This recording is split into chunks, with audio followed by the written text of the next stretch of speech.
if you have loop turned on, it loops. I was like, this is a really long intro.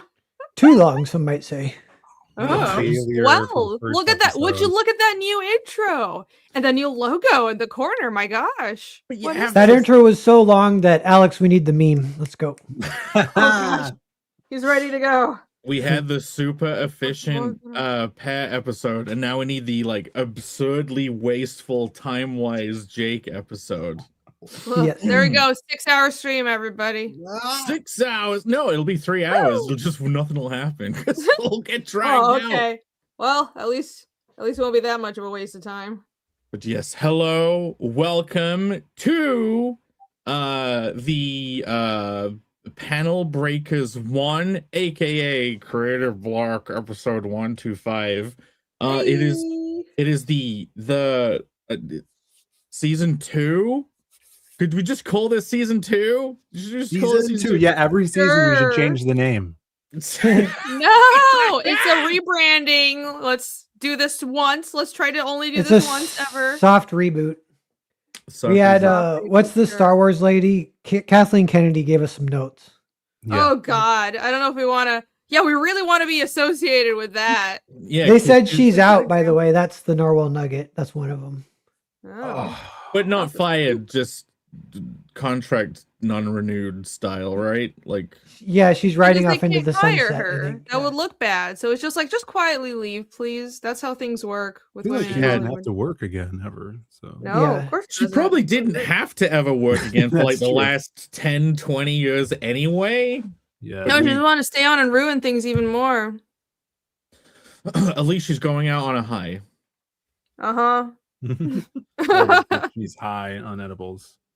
But yeah, hello, welcome to Panel Breakers, the weekly show where we mix a little bit of chat with a little bit of PowerPoint. We do have a PowerPoint today. The subject today is friends, and who better to talk about that subject than 4 of the bestest friends? I'm gonna warn you, I know nothing about France, so. Whoa, Teachy just gave you $100. Look at this! Wait a minute. I have a Let me see if I press the right one. Damn. I think it's this one. $100. Holy flacking schnit! Was that on the channel that's not mine? Yeah, that was. That was on the general Creative Block channel. Where does that super chat even go? It doesn't go anywhere. I don't even know how it can accept super how does anyone get that money? No. It's no. It's on your channel. Yeah, because that's not monetized. Yeah, there's no way we could be monetized. On that channel. I have your channel open right now, and I see it in the chat. Oh, okay, we'll call it. Wow, yes, I get the money. I'll take that $100 in exchange for that very, very primitively animated. Look, I did it as the background. The reason why it's not the background all the time is there's going to be a lot of blinding white if that stays up whilst the presentation is up. But I'll take it in exchange. I drew new artwork. We got new logo. Very nice. I can pull up the art. Hold on. I got 1 million. This is your payment for doing all that work, Jake. Exactly. I like that this background zooming around. I think it's cool. It works. I've had it. I like the huge cans. Good job, go me. TC says first Panel Breakers super chat. Is this what it feels like to be Alex? Oh my God, he beat Alex to a first. Ooh. That is amazing. Thank you, TC. Oh, that's just crazy. Keep sending those super chats. Money time, bitches. Gotta get some use out of him. There you go. Thank you, TC. It is greatly appreciated. Yeah, most of the people, it seems, are in the Panel Breakers chat. Like, look, if you are in the chat right now and you are not subscribed to the Panel Breakers channel, if you're on my channel, click the pinned link, go over, subscribe. If you're on the Panel Breakers channel already, the subscribe button is right there. You should be subscribing. You should be clicking that thing. We have like 41 subs. Maybe we can get to 50 by the end of the show. But yeah, it's I'm sure it'll be a very quickly dead channel. Nothing on it. Say that. We will revive this channel. We'll keep it going. It's gonna be so successful. Definitely. Yeah, we're getting into shorts. Shorts. We gotta clips. start doing clips and shorts that really will make a difference. Yeah, I think what I'm gonna do is make like a truncated version of the show, and put that up. It's an experiment to see if it's, fun. You could do it like a 2 times speed and put it up. Just do that. You just speed it up by manually. It's an hour and a half instead of. I reckon we should slow it down. Oh my! By like it's about 50% speed, and then like people could they can speed it up, and then they're watching at normal speed, but it counts as double the watch time. Yeah, I wonder. You see, this is how you lose subscribers and fans. This is how you kill a channel. How you nuke your career. Did we big shout outs to Michael Bancroft and his Bogan raid? Yeah. Let me find that little Bogan raid chat. Little Bogans. Big ups to the Bogans. Welcome. I hope Thanks you're ready for the raid. to be edutained. We're YouTube's #1 edutainment channel. Edutainment. Wait, I said I was gonna share this. Where is it? We got the logo here. Look! New artwork! New art of the guys! The crew! Look at that! It's like it's still our characters, but evolved. Season 2, leveled up. So these are actually split up into pieces. I know they have the fancy coloring, so it's like, is that just one image? But no, they're all split up. I have been kind of like going at a breakneck pace this week and haven't really been able to. Look, Irene still got the. Was Irene a queen last time, or did you make her a queen this time? She's been Queenie Rainey from the start. I never noticed. Look, let me see if I can probably pull it up on the old artwork if I could. This image is both very flattering, the most unflattering, and most flattering thing all at once. It's yeah, well done. Just focusing on the black eye. I like it's like big, a punch in the face. I like the big ass on the front of the cup too. Notice that. Oh yeah. The cup's been upgraded. It looks like a woman's torso, but with a skull painted on it. Hold on, I'm trying to find the old artwork. Maybe it's your not asses are out. Yeah. Is that true? I hope. Yeah, I saw a tweet. They said it was a psyop for people excused to gain a bunch of weight or whatever. I don't think you can change men's preferences that easily. I think guys like what they like. I don't know how it can be a psyop if like everyone's it's perpetuating itself like that. Not hearing jugs are in. You know, when have they not been in? Has that ever been in? 2026 is the year of the jugs. Yeah. Jugs are the imitation ass. We all know which came first. We all know which imitates which. It's pan over to Phil real fast. Let me see. I don't know which imitates which. Oh, yeah. Yeah, okay. We're zooming. That's the ass that is in 2026. That new ass square. Yeah. I love my hips. You gave me some nice hips there. There's plenty of space for a bulge here, but it's not currently depicted. Yeah. Jugs are eternal. Too shy. I mean, I don't know if Phil would want me to have like crafted him like the contours. It would probably go down the leg. It wouldn't be here. It'd be one of those, because these are so tight and the legs are so long. It would be like down the leg here. Oh God. Yeah, I figured you would, but I'm glad you didn't. You know. Yeah. Thank you for not. New year, new you, Jake. Banker says Rob disavows. Yeah, dude, Rob was very pro bulge. I think he was talking about the boobs. Yeah, the boob talk. Amazing. No. Rob was all about the bulge this week on Art Chat. Oh, I missed that. I only caught the ending. But look, what was the idea behind the new guns? Well, you see, last time they were basically drawn at an angle where they didn't really have to have any design whatsoever, so there was no decision made. This time, I'm like, maybe I should actually design Phil a gun. Yeah. And so you have a cross between a 9mm style pistol, classic pistol, and a revolver. And I would imagine this barrel is so large it probably fires like sniper rifle bullets out of a pistol. Not how that works. There's but I like it. Actually, thought put into this.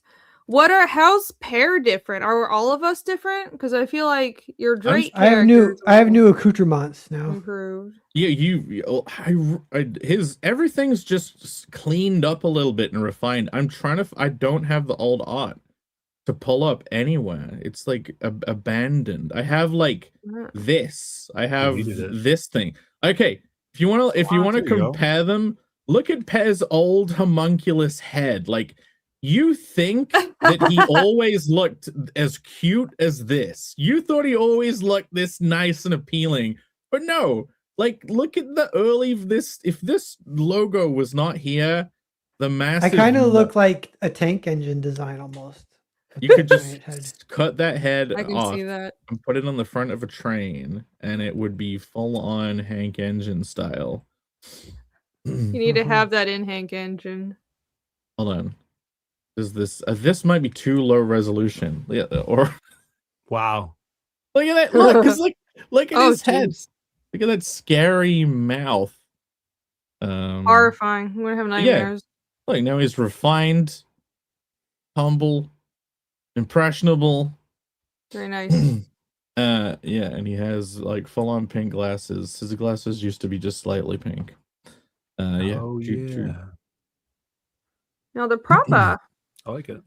I mean, Irene is you look less like she looks more. I look less what? A little cleaner, a little rounder. Well, she looks less battered. Me. She looks less battered here. There, she's got a black eye. I look more evil instead of crazy. So you made me from they both make me look like shit, but this one looks more just drunk and crazy, and the new one is slightly evil. So thanks. J. Ryan says he digs the shading style since none of my friends are gonna compliment me. This is Irene after a date with a baseball bat. And then this is after it's all healed. Yeah. Looking for the baseball. Still got one crazy eye. Slightly less drunk. Only a little bit. Only slightly less drunk. But yeah, no, you totally had a queen crown from the very beginning. I just don't have old artwork to pull up to prove it. Let's look at your guy. Yeah, my guy. But, yeah, everyone's like, Phil, you're way top heavy now. You got the popsicle stick legs going on, pop bird. Yeah, we've all evolved to our new forms. Slightly exaggerated. That coloring on your little hedgehog, but not a hedgehog character, that's really great. You can tell how the coloring I like evolved. The orb, even though it's not an orb. But I wish it was an orb. No, that looks so good. Like, it's like you just laser focus all of your coloring energy into that one ball. It is an orb. It's like a lava lamp energy. That's where he gets all of his magic from or something. He has a new staff that does not look like the Seed Shaman staff from Connell anymore. New staff. I hate it. Yeah. I hate it new. What do you hate the most about it, Phil? Do you hate that it looks like a giant spanner, bird claw? Do you hate the little tape that's like, what even is that? Yeah, why is it different now? Well, the old one, I don't know if I even have it. It was, here we go. Let's go back to this. Any of this art? I don't know where the old one is. I'm flailing and hoping someone else has it. Because he's disorganized. I am very. Yeah. There's no way of like. Yeah, he used to ride that like a broomstick. He can ride the new one like a broomstick too. It's just the tips changed. Bits onto fungus that grows on the wood, so he can hallucinate. Ah, A magical fungus. Yeah, that's what the witches used to do. Okay, I'm still looking for my files. I'm not sure if that's what you. That's okay. true. Yeah, the old witches and wizards. It was fungus and piss, right? They boiled piss for a million years. The Philosopher's Stone. And you can for rubbing your nethers on something like who? Oh, for sure. Yeah. What? You ever heard of boofing? No. What the fuck is boofing? What the fuck is that? What the fuck is boofing? Phil, enlighten us. Tell us your life experience. Look it up. Someone enlighten us in the chat. Yeah, the original witches, the reason that they're always depicted riding broomsticks is because crazy witches would get naked and rub like different herbs and then like fungus on wood, and then they'd hump them and have hallucinations and think they were flying. Oh, I thought it's just because they were horny cat ladies. Okay. Alex just said he sent me the thing, but he basically just sent me this. That ruins Kiki's delivery service. Yes. You use that. I hate all of you. Yeah, what she lack? What fungi is she lacquering up that broom with? And of course, you're going to get high because the mucous membranes deliver chemicals to your blood quicker. So, like, you know, your ass, from experience, your, you know, labial. Well, fine. I suppose this broom is covered in mushrooms and herbs and spices, and it's basically he takes the skin off a KFC chicken and he wraps it around the stick, and that's what gives him the orange color. Like he would be a normal hedgehog if it wasn't for the KFC herbs aromatically rubbed into his staff. Wait, so he's like marinating himself to be. He just walks around marinated. He smells great. He smells amazing. He will probably get eaten by some kind of any dragon that we have to chase off. Like, it'd be funny if Pear's like, "Ooh, that looks delicious." Yo, dude, you smell pretty good. Stay away. Come on, just the leg, dude. No, I need both of those. You don't need both of those. You got a broom. You can give me like just one leg, and Phil can have the other leg. Oh yeah, let me get in on that leg action, guys. Stop trying to divide up my limb. Get him. Do it. I pluck one of your porcupine pine stickers and I eat that. And I'm like, ooh, does it taste good? Does that taste good right now? Yeah, that's kind of funny if I just like to eat a bunch of stuff. That's my character. What I was thinking. That would be a funny character trait.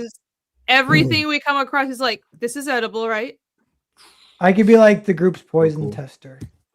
Oh yeah, but it doesn't work because he just has an iron stomach and nothing kills him. Like Drake is making random potions all the time. He's like, "Hey, drink this," and you're like, "Okay." Yeah, that's funny.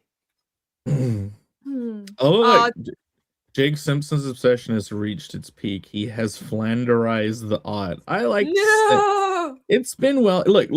Even the design. Look at this. Look at this. Hard to draw. I've made it people easier to draw. These guns, no design. In fact, actually, they still had the revolver piece. Look. Oh yeah, look at that. Oh yeah, that. That's crazy. You had the same idea as me. You did? Yeah, I can't believe I'm copying me. But yeah, new art. We got new logo as well. I refined it down, distilled it. I spent like all day in Illustrator. Where's that window? So like, yeah, this was the logo, hand drawn. Yeah, I like the book in the background. You know, the name, whatever. Yeah. But, you know, the book's cool. Last week Phil was like, it needs to be more comic-y, and I'm like, well, how am I gonna I guess I'll just put a comic there and some panels around. I gotta say, I was dubious about this because it seemed a little rigid, but with like how the comic is knocked back in the final version, it's nice. Boom! You mean this version? Yeah, it's a little faded back there. Yeah, we got that whole bisexual lighting colors. It's perfect. It's very nice. In my head, I want to add sparkles, but this looks very nice too. I don't know. Maybe that'll be too much. Can you change it to panel tartars? Like TARD. Panel tartar. Oh yeah, there you go. All right, rebranding already. It's gonna be anal rakers. Anal breakers. Oh my god. Ooh, it's a Rico. I like the PB. PB is good. Yes. I'll take that. Yeah, that's my new brand for all my comics. Just it's PB comics. But it's this PB.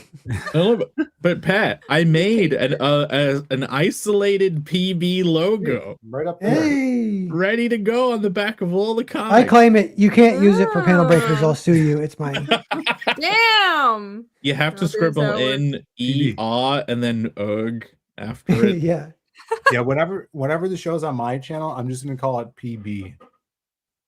Okay. Yeah. And jelly. What is the hatred of Does Phil's silent? He just needs to be contrarian.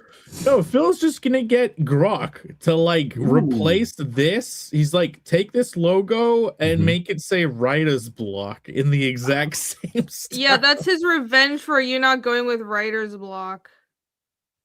Yeah, the peanut butter. I'm gonna do that right now. PB and J is like Padberg and Jake. Just throwing it out there. That came in. You heard him. You heard him, Irene. Kicking us out now. It's the new show, PB and J. This panel break is then this PB and J. Harry Beamer says no sparkles. PB and J and boo. PB and J and the others. And RP, which stands for RIP. Oh, like Tim Olson says, are you guys making a cartoon? If not, damn it. Well, the part of the point of doing this, it kind of was to set up making more stuff with the characters. Right now, it's just comics. I could totally do animated clips. You know, we gotta tell interesting stories to compress. We're working on it. Yeah, I can tell more. I can tell more stories about hedgehogs being crushed to death. Actually, I have a new crushed to death hedgehog story. Oh my! No. All right, let's hear it. But yeah, wait. Before we get into that horrible, traumatizing story, the whole part of the point of the rebranding is to be more professional, I suppose, or trying to make some comics and more collaborations. So I'm taking this seriously and be real professionals, guys. But yeah, we have ideas. Well, yeah, I mean, we're doing like a Panel Breakers book, and then I think I have a Panel Breakers comic I'm working on. There's a bunch of stuff in the works. Does that mean less talk about boofing? I mean, we did move on from it, but okay. Here, Phil, one of my favorite tracks on YouTube that I've listened to ad nauseum is "Boof Pack" by Lord Athelstan. Okay, and it's all Athelstan. Athelstan. It is all about getting high, but it's like with the bros, smoking weed, playing Xbox, and like. I did not know that's what it meant. I was wondering why the song has all these sexual innuendo. It's not even innuendo. It's just straight up like sex stuff. And then I'm like, what does getting high and weed packs have to do with that? I'm gonna pull up Boof Pack. You're gonna play it? I love Boof Pack. Here's the original. Hold on. I've never done it. Yeah. You gotta explain. Phil. You're the only one who knows. I've listened to this song millions of times, and I don't even know what boofing is, Phil. So you're gonna have to inform us. Do some research. Nah, sorry, I can't hang out tonight. I'm chilling with the boys. Nah, there's any other girls. Just me and the boys. I'm off a Boof Pack. I'm off a big sack, smoking big dick tonight. I'm off a Boof Pack, pound of beef on his back. She want a big nut, big slut. Well, I'm out of that. I'm off a Boof Pack, smoking beanies tonight. I'm oh my god! So Phil, can you Phil loves it. Phil loves it.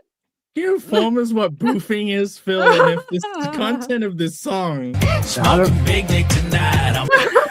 Boofing is when you put a illicit substance up your bum, so it soaks into your bloodstream quick, and you get high TC from it. wants you to make this the new intro Is song. this the wait a minute? Let's see if You I gotta can... ask Athelstan And if I'm we sorry can that use this you for our intro. like this song for some reason. I love this song. I listen to it like on repeat sometimes, and it definitely doesn't make me gay. Wait, so look, I don't think it makes you gay. I think it's a result you're of gay. Wait a minute. Okay, this is the new intro music.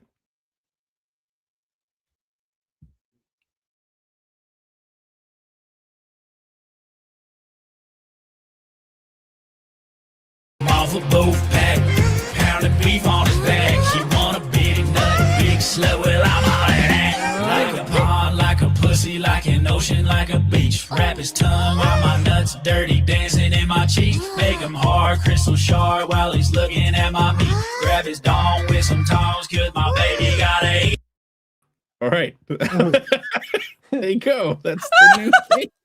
Oh god, what a great rebranding, guys. Welcome to Panel Breakers. At least- We're serious professionals So At least here. Creative less Block is boofing still going pure. forward, I guess. We're gonna be a family channel for a little bit. No. We will never be a family channel. It's physically impossible. Okay, That's maybe right. we should lean into the boofing. Next No, week's thank topic. you. Well, we're early. I mean, Heroes is coming up. I'm thinking a full-on boof sesh. Yeah, Camel's coming, so yeah. Well, you guys can go have fun with that. You're not gonna boof Irene Holy with us shit. if we boof? I am fine. I do not need that. Thank you very much. We get kicked out of the hotel if we boof too hard. Nah, they'll never know. I'll stick to my alcohol. Jake, enough you of should a People do do problem. this. that too. You can boof alcohol, but Yeah. you'll shit What? blood after. Yeah. Yeah, people were I doing just- that a bunch about that 15 years true? ago. I don't understand. I can drink it perfectly normally. I don't need to make it more difficult. I think that I had a friend who did a beer bong of like vodka or something and shat Yeah. blood for like 3 months. Oh god. I you know what? I've done a lot of things. I don't think I've ever boofed alcohol. It's a new thing. No, you're scaring Michael off now. I'm glad I don't have that urge to try weird shit. Wait. Michael, I was listening to the stream today, and I cut in just after you were talking about coming to Heroes. Are you a thumbs up or thumbs down? Because all I heard was, I don't Where's know. your thumb? I'm already taking a lot of time off work, and so I was worried it was a thumbs down. But no Actually- pressure, Michael. Camel said he put in for a table. Cool.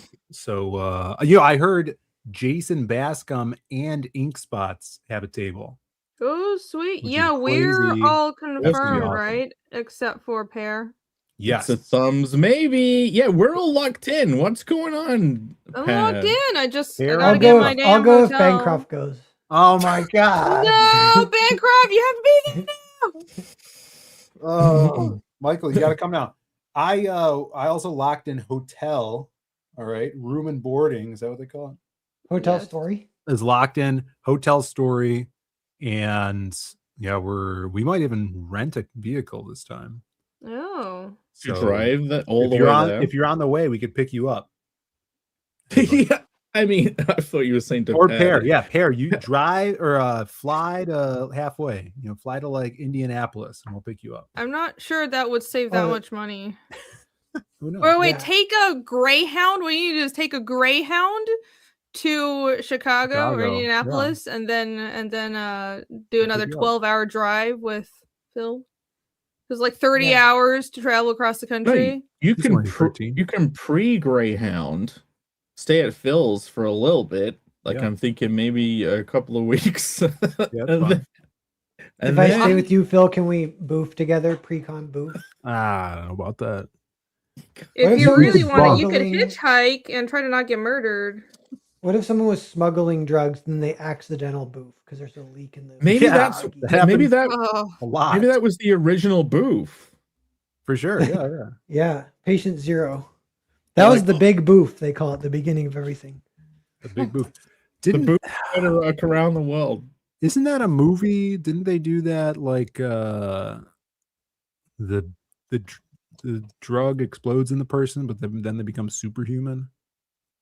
Oh, that might be like how Bruce Banner became the Hulk because he was boofing. he boofed gamma all the rays. nuclear waste up his ass. No, what I'm movie is pretty that? sure I've heard, because I'm addicted to true crime. I'm pretty sure there have been cases where that happens and it's obviously really bad and kills the person. They die. Yeah. That happens all the time from South America. But there was a film where someone had experimental drugs in them and the bag popped, but it gave them like superpowers. Is that that is not Bruce Banner? It's not the Hulk. Is that what happened in Lucy? That movie? Yeah, she shoved experimental medicine up her ass. Yeah, ask Grok. Because if that hasn't been used, you should use it, Phil. That's funny. That's a good origin. Someone's got us. Is that what's that? The movie. That's an Alan Moore-esque origin. The guy from Limitless. It could be Limitless. Limitless. Is that Limitless? Limitless and Lucy, they get together and they have a boof off. Is that Limitless? Like, who can turn into a USB stick quickest? Yes, Chad, I like true crime. Are you surprised? All women like true crime. What is the movie? Yeah. I guess so. Everybody loves true crime. Wait, we had a super chat from Chimera. Yeah, I just thought you were ignoring it. No. I was hoping you were ignoring it. Oh my goodness. I was looking for a gap. I appreciate Chimera's super chats. Chimera for $2. Free Run season 2 tomorrow. Watch it. Yeah. No.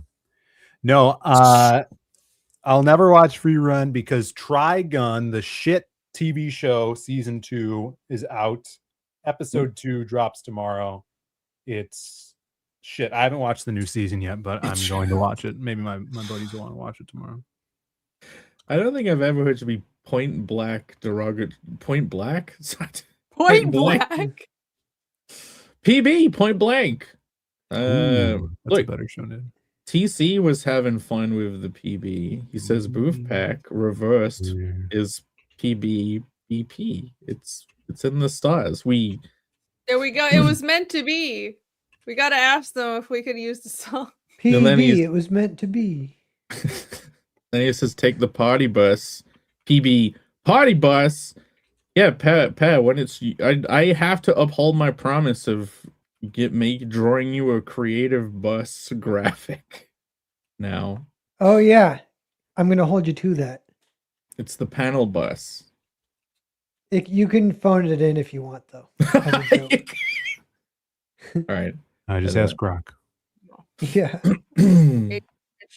Oh, I knew it. It was Lucy. Yeah, Lucy's the one. Right.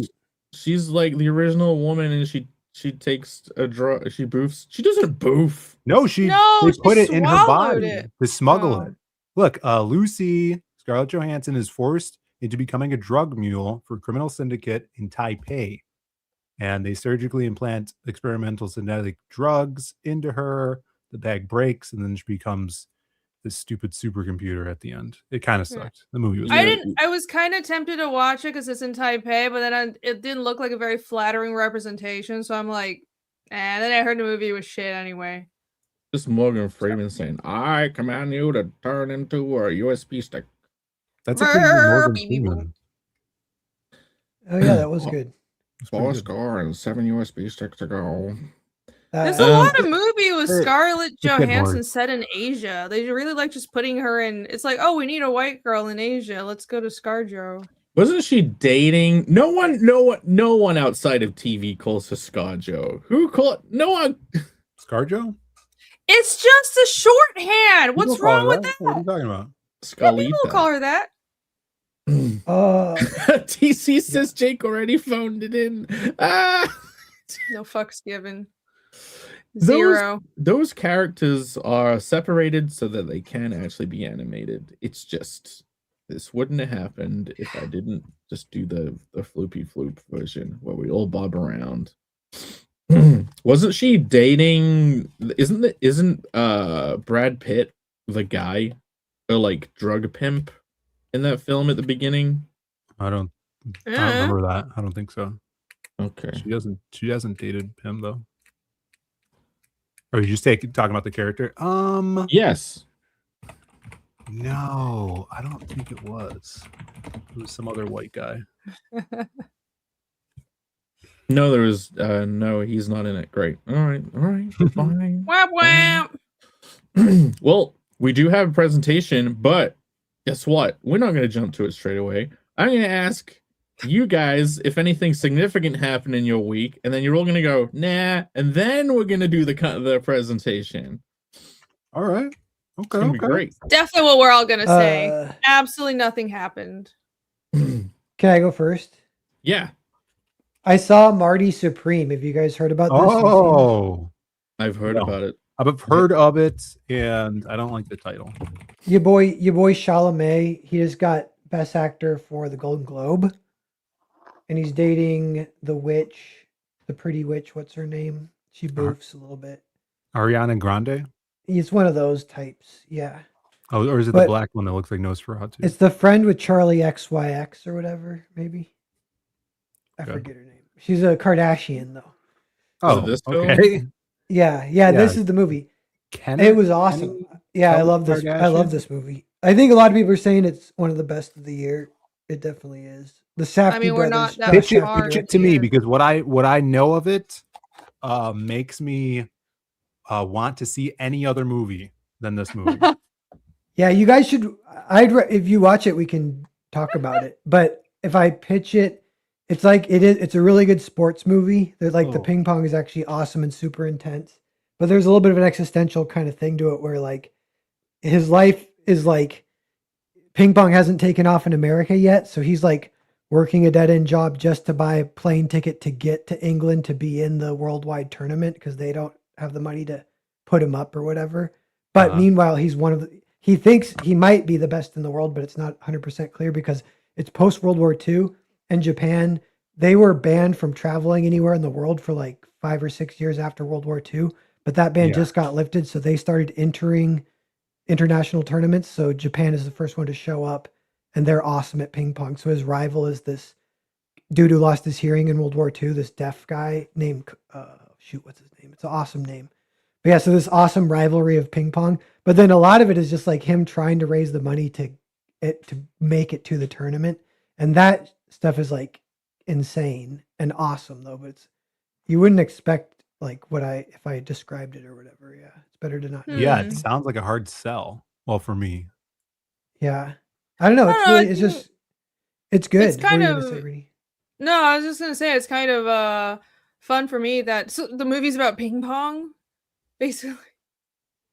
Yeah. It's a ping pong sports movie. Is it related? What he looks like he's doing in the. Is it related to the manga ping pong? It's like a manga. It is like the plot is like a manga. No, that's fun because ping pong is really big in Japan and Taiwan too. Like growing up, that was the sport because Taiwan and Japan are really good at ping pong. I know it sounds silly to Americans, but like genuinely, Japan's really good. So that's fun to see it in a movie. And the other thing is Timothée Chalamet, I like him a lot now, because of this movie. He's awesome in it. And he plays a compulsive liar. And so it's like a weird thing to kind of like root for him because he's betting on himself like more than anyone in any movie has ever bet on themselves before. So it's like very inspirational. But to even like get to where he needs to be, he's just lying to everyone. And then it's for like 90% of the movie, it is fucking him over. And he's just digging himself in a deeper and deeper and deeper and deeper hole.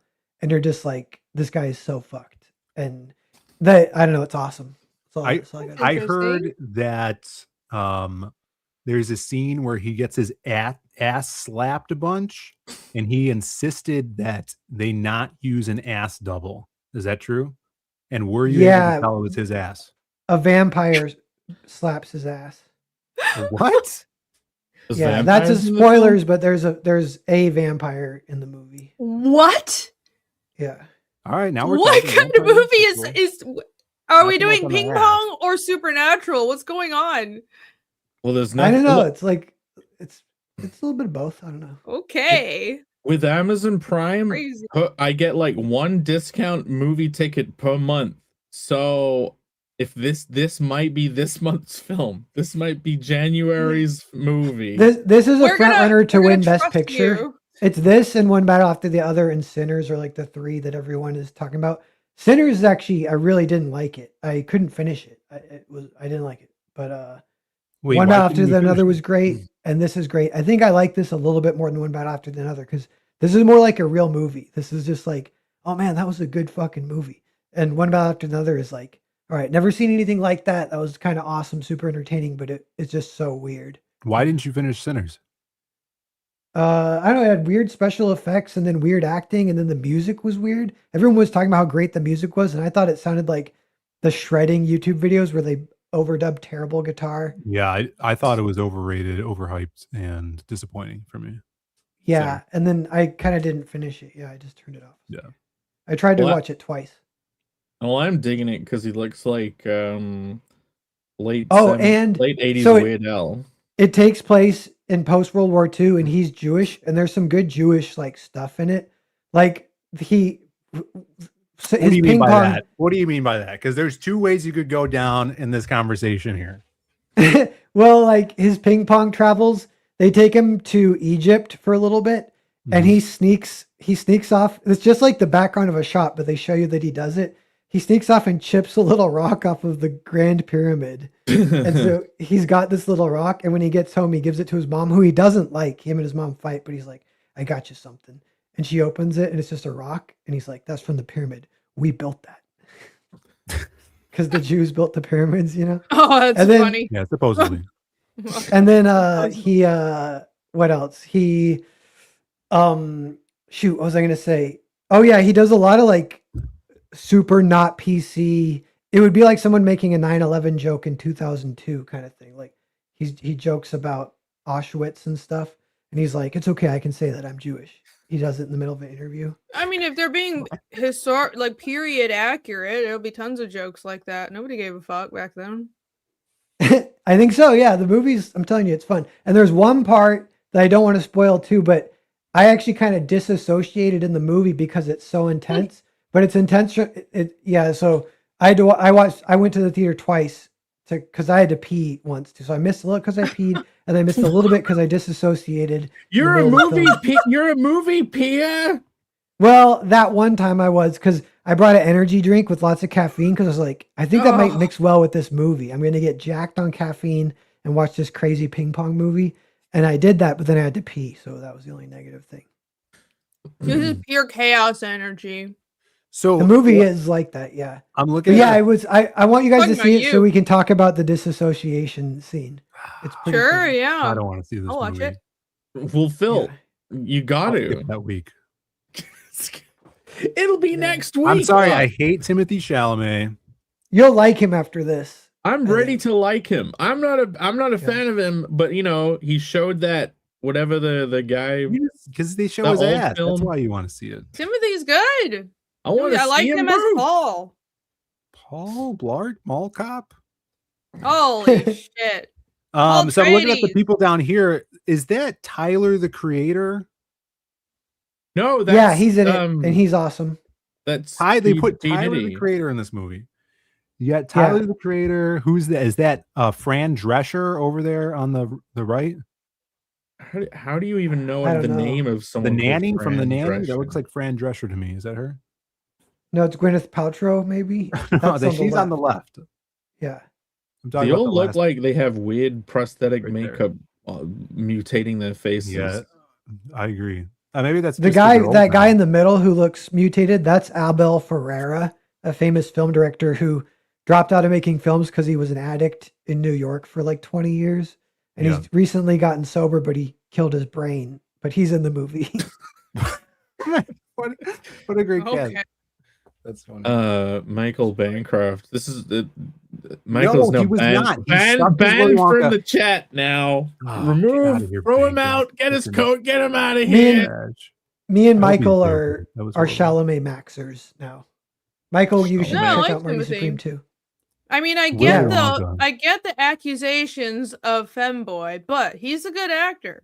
He can act, and he can be non-femboy if he has to. He could play Griffith. I said, he was good as Paul. He probably could play Griffith. Yeah. Who would play I wouldn't Guts? doubt it, actually. Who would play Guts? Tyler, the Creator. Yeah. Like I didn't play anything. Jesus. Wait, Henry. Wait. What about Henry Cavill as Guts? Oh yeah. No, people like him as Guts. Yeah, that's gotta be. Someone has to have made a match. Henry Cavill. Henry Cavill, he's too old for Guts. I know, sadly. No, unfortunately. When he was younger, Guts is fucking 24. But doesn't the movie span 30 years? No. It's 4 years that feels like 30. It's really not that much time. Yeah, he is it's like they're all young kids, to be honest. They're very young. The Golden Age arc, they were like 17-year-olds. Yeah. I don't really think you can make a compelling movie though if they have to be 17 looking. Yeah, for sure. You're gonna be like, I don't give a fuck about these guys. This was just some Stranger Things medieval shit. No, they're clearly like medieval 17-year-olds, which are like our 25-year-olds. So okay. I just need to get somebody that looks 20 something. Then we should say Henry Cavill looks like a medieval 17-year-old. No, cast him. He's the only one. He looks 40 now, which is a medieval like 30. Yeah. Wait a minute. It's off. It'd have to be some new guy. Probably. Yes, you need a new guy. You know what? I just found a trailer that like had Henry Cavill as Guts, and I got really excited. But it's I bet it's one of those gay fucking AI trailers where it's like, I'm gonna pretend it's a real trailer. It's a It already is. You can tell. Yeah. Look, Timothy Chalamet. Look at this. That's not Timothy Chalamet. No, it says up top. Look at the title. Literally. Oh yeah. Zendaya, Chalamet. That's just like all the popular, I guess, quote unquote actors. Look at him. He looks perfect. He looks great. That's like if you de-age him though. They want Zendaya to be the my okay. Yeah. Right. Well, seeing as I fucking hate Casca, this would be perfect casting, wouldn't it? That's the thing. Zendaya might be the only person who can successfully play annoying fucking Casca. I don't know the character, but Casca is so fucking annoying and she's just horribly written. It's terrible. I hate this character. It actually works. I want to see more Timothy Chalamet action. Where is it? Yeah, he needs to put the helmet on so we don't have to see his stupid face. Where is he in this? Where's that AI Baylet? Okay, there on it the is. plus side, no, that should be Timothy Chalamet played Griffin. You get to see him tortured, so maybe that'll make you happy. The Baylor should be played by Peter Dinklage, I think.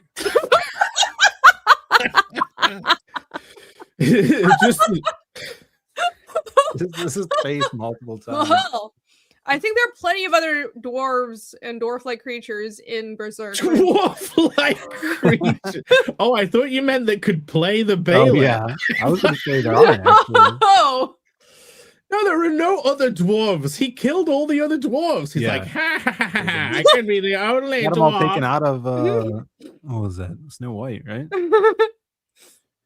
Did they? I never saw the animated dwarves in Snow White. They went back on it and made it like monsters. I'm pretty sure.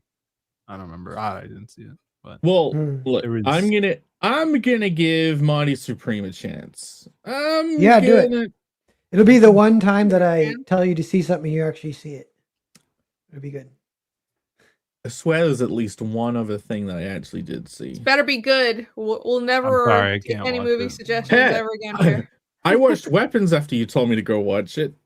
What are you doing Uno reverse on me? It's not gonna work. Yeah, I thought that was turn out. You thought it was great, and I'm like, but then you liked it for the wrong reasons. And then I said it was great as a comedy, and then you got really mad at me. It's not a comedy at all. It's a horror film. All right. That was not horror. Well, did anyone else do anything fun this week? Kinda. I drew a lot of pages, and I just spent an entire day scanning them and cleaning them up, which is my least favorite part of the process.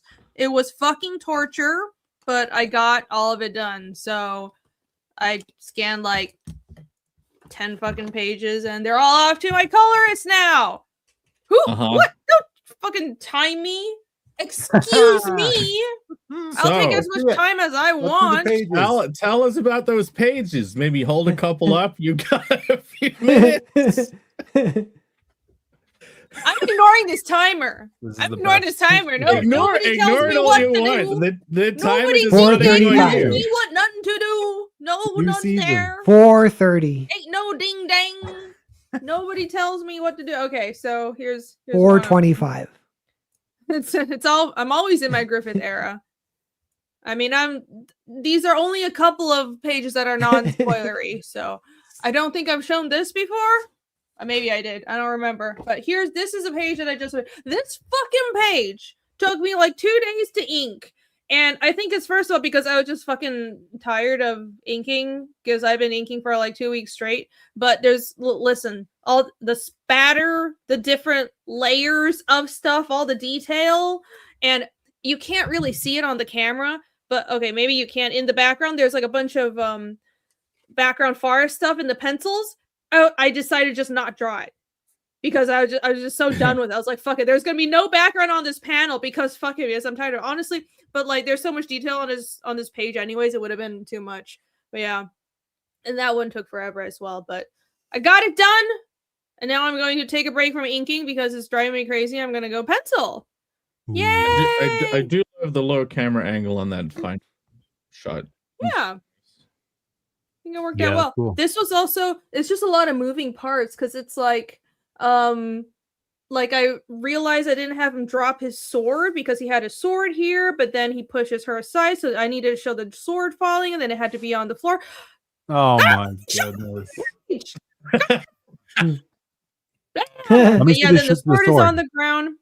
Irene, you have to compete with a clock. Stuff. The counting down clock. I'm not competing with shit. I do what the fuck I want.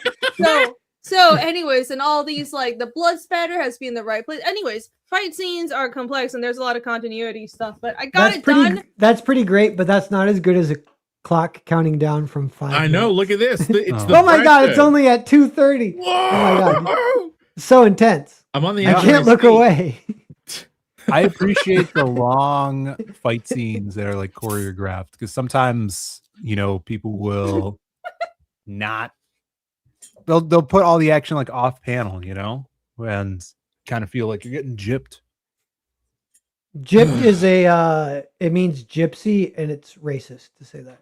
Well, it's offensive to gypsies, but it's okay to be racist to gypsies because they also, don't know. Yeah, it is. I bought a magazine thingy that's supposedly for smart people. Ooh, actually, I mean, what? it's. We got 2 minutes to talk about it. I don't know, smart people, maybe easily influenced people. Damn. Listen. I thought this would be interesting. Cool. I thought it would be interesting. I want to. I mean, if you guys know, is that a smut novel? What? No. Fuck what is it? I don't read that shit. It's a magazine that this podcast is kind of like cultural, political. It's the Lotus Eaters podcast. Anyways, I haven't bought their stuff before, but this issue was out about like heroism. Okay, 1 minute. I thought it. I am so done with this. Completely thrown off. You're wasting more time. You got to stay focused. Oh my god. Anyways, this issue is about heroism, and specifically, there's an essay in here about Aragorn and breaking down heroism in Lord of the Rings and Aragorn's character, and that's the one that I have read so far, and it was really good. So, yeah, thought I'd take a chance on it and see how it was. Also, there's a comic in this issue. I'm not so sure about the comic because it's the Lotus. I like the cover. It's the Lotus Eaters crew, right? Yeah, it's a Lotus Eaters magazine. So yeah, it's like bunch called of Islander? Yeah, Islander. Okay. It's a bunch of like essays talking about it. I think every issue of the That's magazine, awesome. It does look really cool. It's themed around like a certain philosophical concept, and this issue was heroism. So I thought that would be, I mean, I'm writing an epic fantasy. It's probably useful to read some essays on that. Fuck off. I'm gonna keep talking. Here's the comic. Yeah, they had a comic in it as well. It's cool. I got the concept. I don't know if I want to spoil it. I will say, to me, because I'm a why do you hate it? Tell us why you hate it.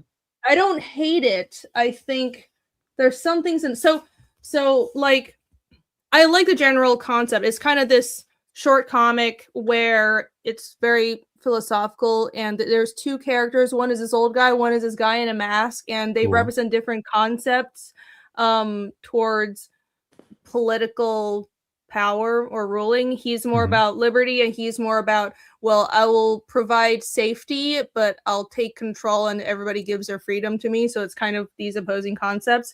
But it's a little ambiguous and like almost a dreamy setting. So I did like that, but look here. I gotta say, when I was reading that panel, and then my eyes went down to this panel, and then I went here. But this is supposed to be one panel, but they have this break in the middle, and this was very confusing. So the fight scene was not. It could have especially because the structured. foot overlaps, so it brings your eye over. And there's this electric thing breaking this panel in half. It's supposed to be like they both pull their swords out, but I was like, oh, so he pulls his sword out and then he slashes him and he's on the ground. Wait a minute, why did he get up and pull his sword out? I thought my eye went like this. So this part could have been structured better, but there are multiple mistakes on that page. I'm trying to be nice because it's not like they do comics a lot. But anyways, the experience. The essay on Aragorn was very nice, so I do recommend it. Check it out, guys. Reading real prose stuff. Wow. That is a legit panel break. Yeah, it was. There you go. Our first panel break of the panel breaker, Charles. Panel breaker. Someone asked if it was a recommend. I'm trying to find the thing. We could have a segment called the panel breakdowns, where we pick apart other people's laboriously go over mistakes in comics when it's they time break. For panel breakdowns. I would be curious to see. Not everyone takes it that way. Because Jake mentioned, I was looking at Twitter and I looked back and I didn't see the page, and Jake said multiple mistakes. I'm like, what? I want to see Jake point out mistakes, so then I know what not to do. Yeah. Wait, I know you don't like tangents, but no, I'm okay with tangents, and then I put them in stuff, and people are like, "You got a lot of tangents." It's mainly Camel. You got a lot of tangents over here. Just move that around. I'm a tangent maxer. Not really, I guess. Oh, I hate tangents. It's like I hate it. Even cross panel tangents. People always miss those. Those actually I don't like. Yeah, you always have them. Yeah, you have cross panel tangents. It drives me fucking crazy. I leave them in. I'm like, fuck it. He gives no fucks. Ball. No fucks given. Tangents. Yeah, it's outrageous. Who gives a fuck?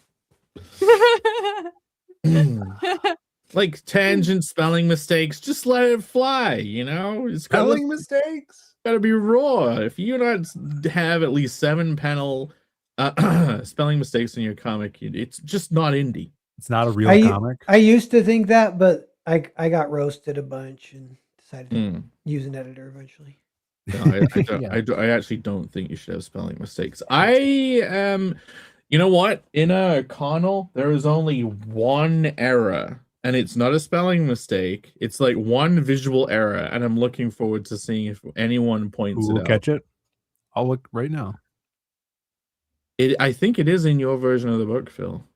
Phil has the little preview. Yeah, there's a lot of good graphic design on that book. I'm excited to read this one. The heroic Eurasian archetype. I think cool. it's I don't know, who is this guy? Konstantin von Hofmeister. Oh my god, what a name. I think it's about Indo-Europeans. That's what I'm assuming, but I haven't read it. So, but I like history, so it's probably I'm looking forward to it. Good read. Yeah. Banker says, I think I even pointed out some tangents to Jake and he told me to go get a life. Perry, Sounds you have right.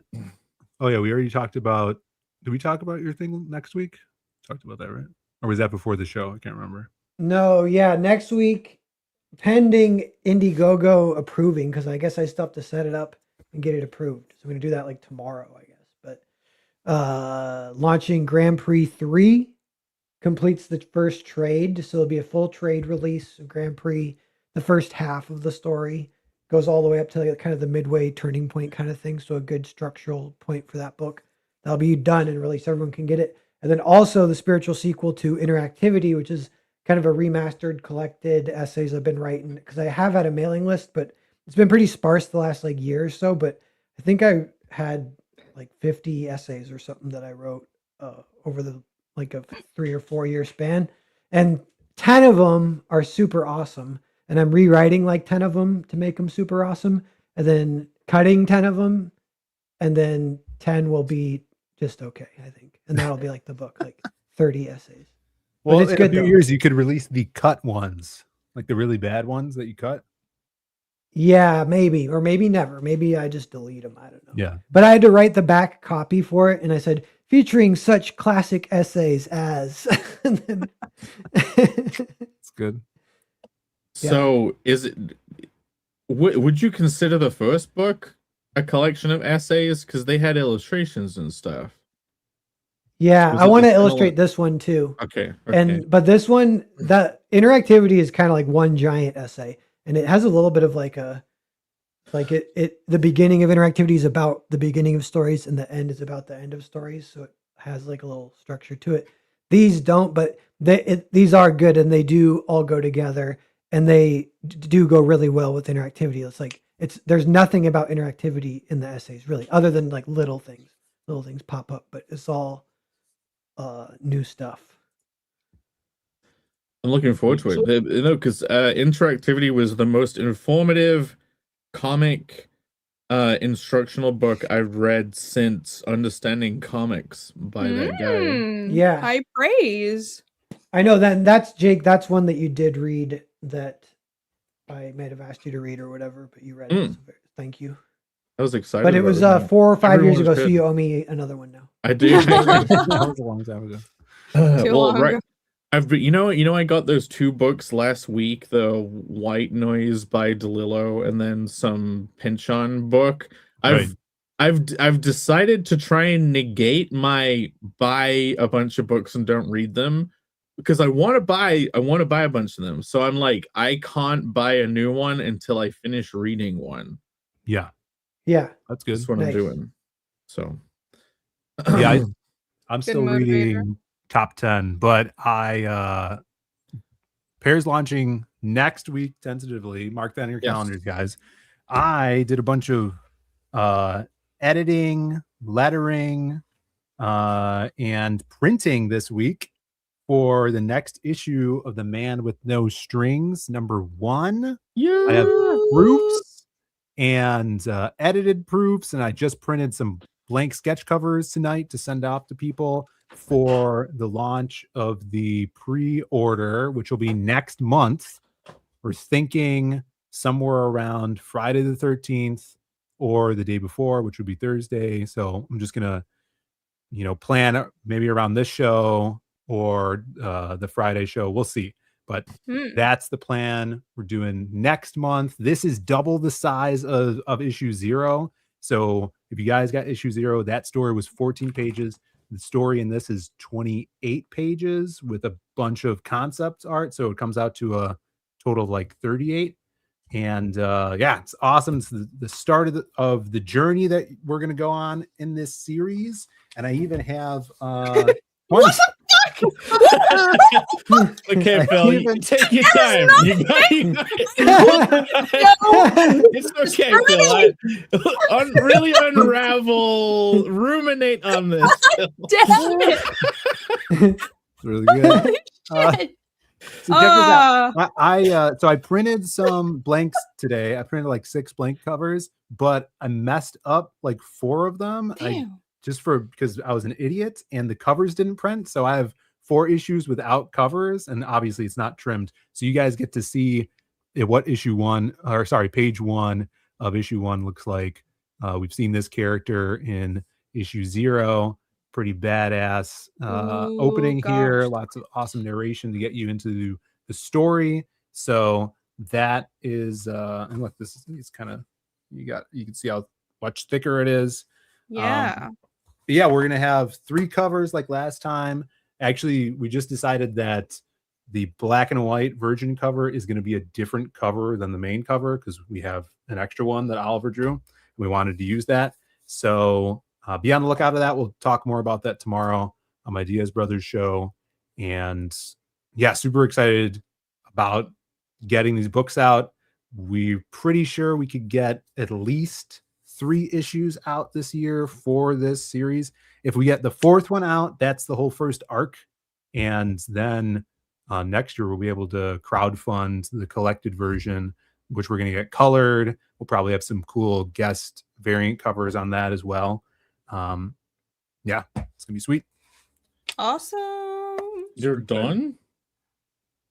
Bill, you have 28 minutes left. Well, you see, he's not a woman, so he doesn't need 30 minutes to talk about one subject. No, I watched I literally before the stream, I watched an anime film that was suggested to me. I think Moromi suggested it to me a while ago called You watched anime? Yeah. I like to dabble. It's called Riding Bean. That sounds dirty. Yeah.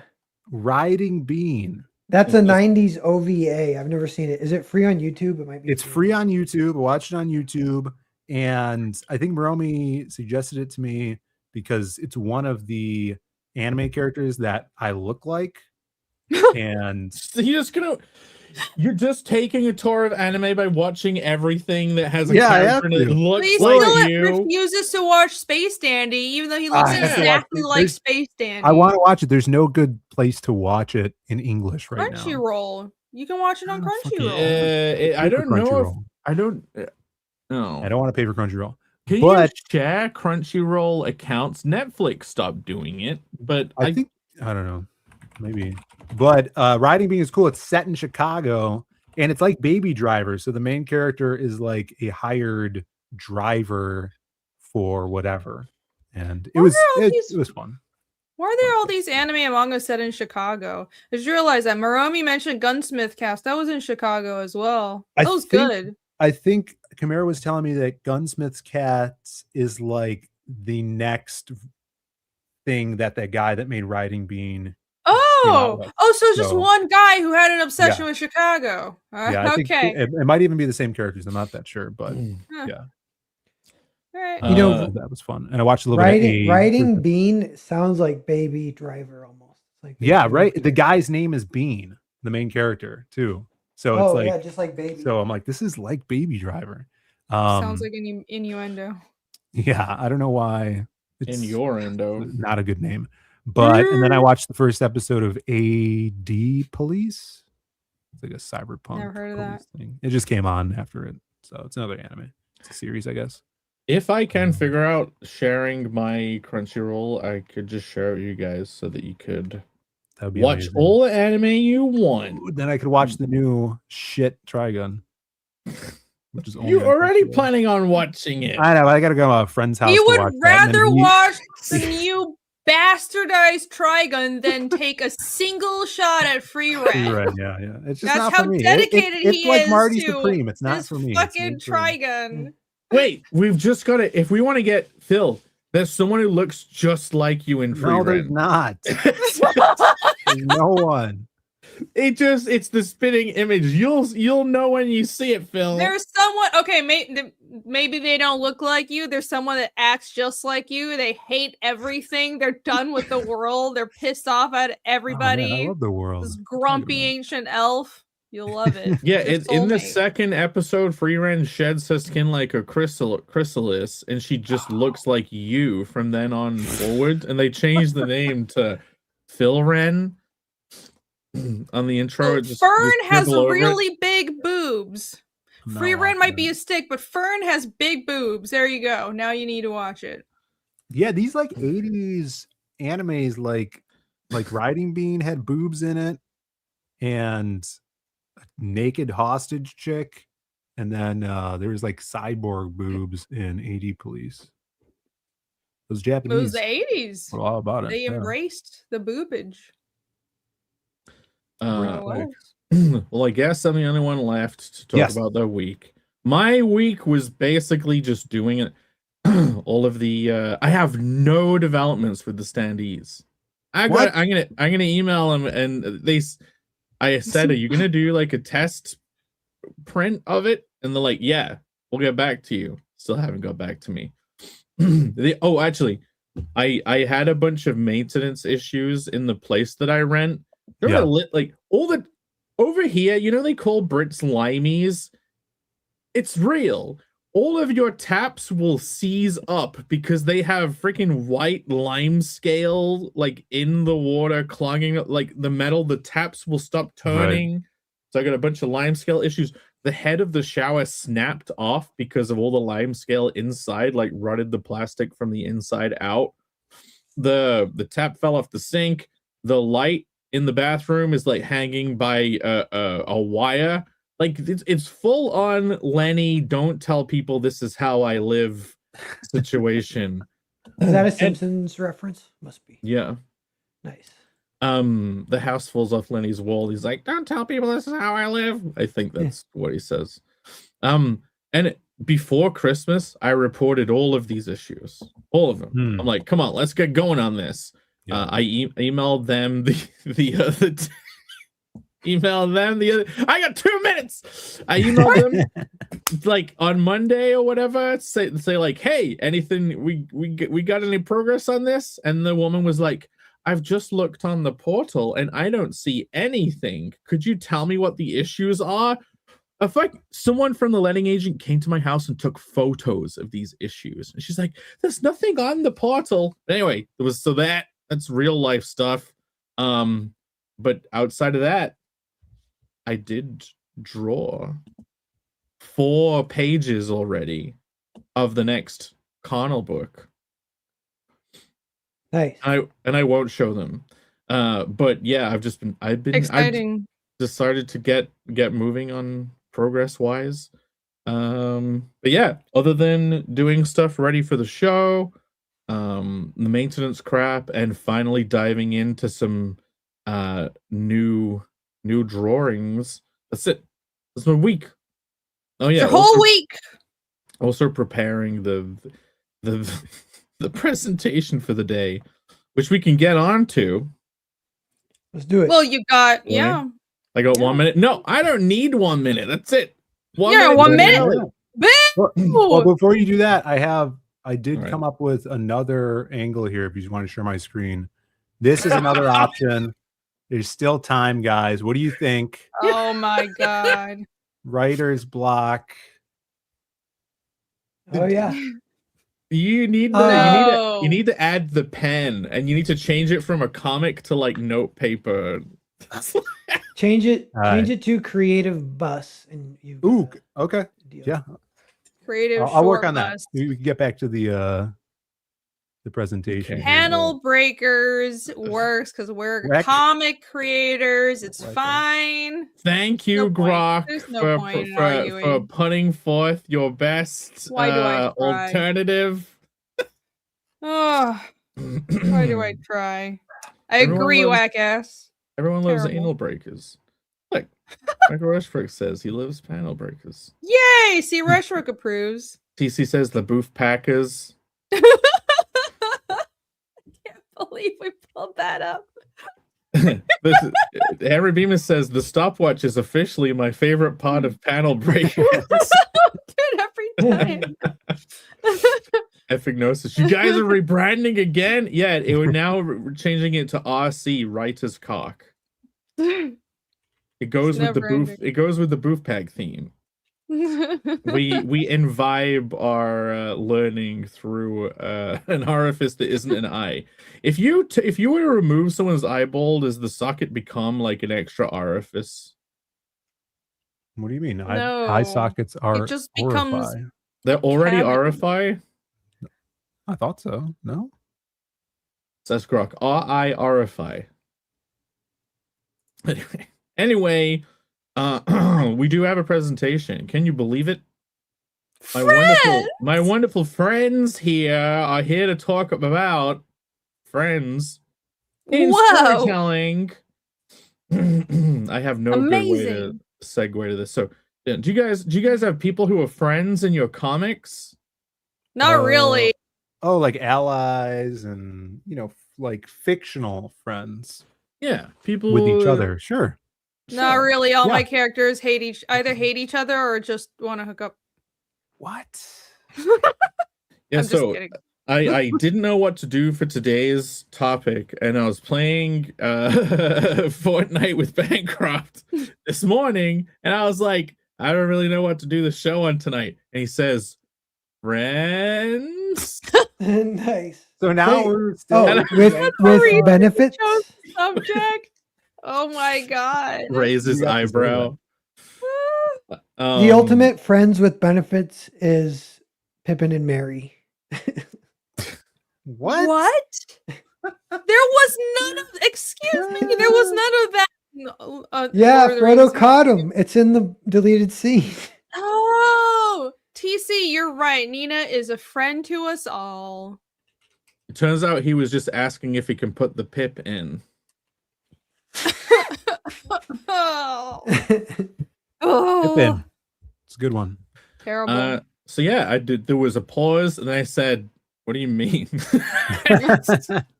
He says, We're friends in comics, how to do good friendships. You do good friends in the comics. Talk about that. So I was like, okay, I'll ruminate this. a little bit. So I have a couple of slides. It's an indication of confidence that I have under 10 slides. It's like 3 or 4. Yeah, it's a lot of friends, making friends in comics. And yeah, so authentic friendships in story. It's like, why do it though? Like, what do you mean friends? So storytelling, a big part of it is just learning how to human. And one of the biggest parts of being a human is having relationships with other humans. I mean, I've heard about it. Yeah. Supposedly, that's what people do. Supposedly, that's an authentic part of life. And so, trying to achieve good friendships and authentic friendships in a story can make your characters feel real. Because, like, we got friends. Why wouldn't the characters have friends?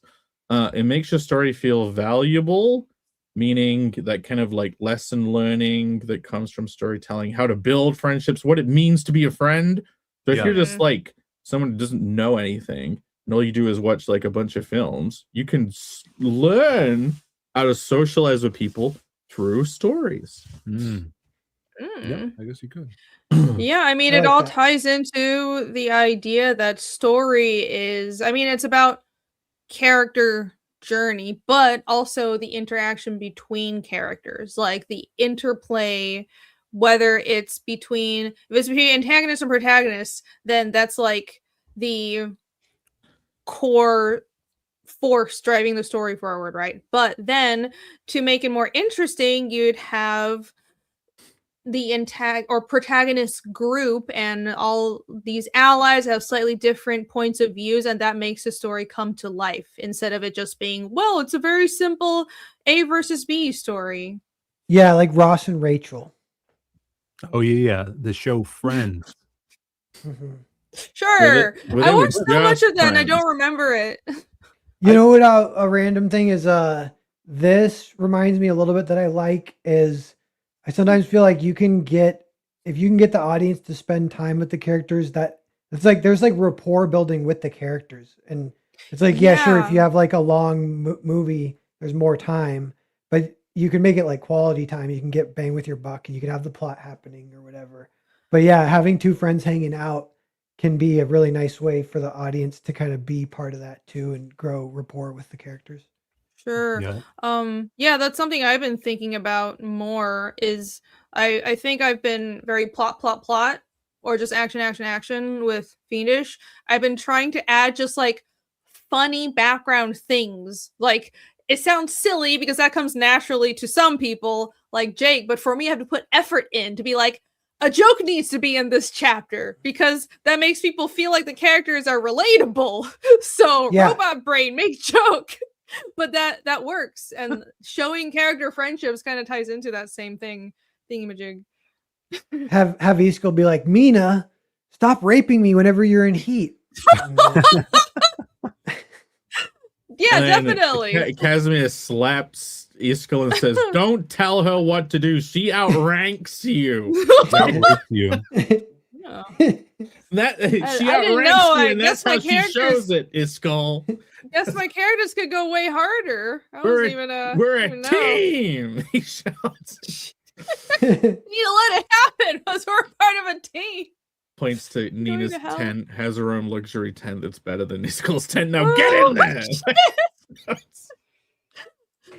Anyway, but yeah, like I think if you convey good friendships between characters in your stories, people will just automatically love what you're doing, and they won't know why. They'll get a cozy feeling.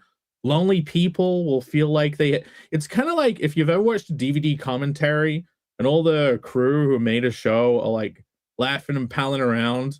Like if you're a lonely person, you can just leave those on the TV playing, and it's like, it's like I have friends.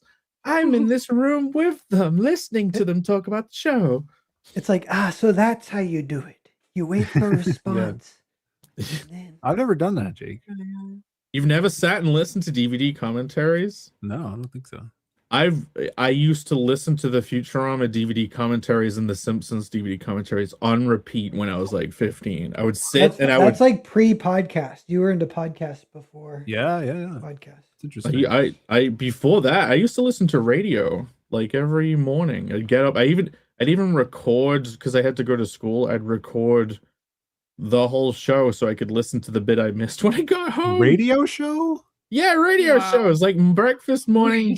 Chris Moyles in the morning radio when I was a kid. I didn't know you were 75 years old. Yeah, that was podcast radio. I love listening to radio. Got a lot of hair for a 75-year-old. Hey, I got mentioned on national radio. I did some fan art. People, here's the secret to making actual friends in real life. Just draw people and they'll like you. It's basically every single. Well, it's because everybody loves themselves, so they want to see themselves. Everyone's a narcissist. Cater to that. If you can draw someone right, they're like, "Oh my god, I feel seen." They're like, "This person knows me. He characterized me in this way. He must have some secret point of view in me as a person." But yeah. It was the Chris Moyles breakfast show in the UK. I drew some fan art of those guys, and they did a whole 1-minute segment on it. I was over the moon. Now wait a minute, that is good, but speaking of friendship, what's it called when it's like just a one-way friendship? The parasocial. Yeah. That sounds a little parasocial, but that's fine. Well, yeah. So. Real friendship, it has some reciprocal nature to it. Maybe we'll get into that. It's called friends with benefits. Let's tell you. Well, that seems a little one way. It's called. Hair seems very fixated on this friends with benefits subject this week. Well, Friends as a creator is an awesome tool to kind of like inject information into your story. So like instead of info dumping about a person, it's always great to see what the main character's friends think of that main character. Sure. Because we don't know about the character because we're the reader. So you never really want your character to explain themselves and tell the reader who they are. And like, it just seems a little pretentious. But even just like in real life, like our friends are great representations. Like they know about us. What they think of us is a good representation of us. Yeah. So, That reminds me, there's a funny Seinfeld where Jerry is dating this beautiful woman, but all her friends, when they meet Jerry, they're like, it's so nice that you're doing this for her. yeah. And he's like, what?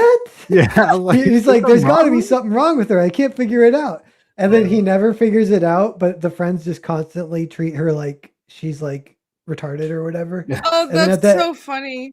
at the end, Jerry dumps her. He's like, I couldn't handle it. I couldn't handle not knowing. No, would have to that be was something. her. Were her friends all like these jealous bitches that were trying to sabotage your relationship and make her not seem like I was much of a get? That's totally what it was.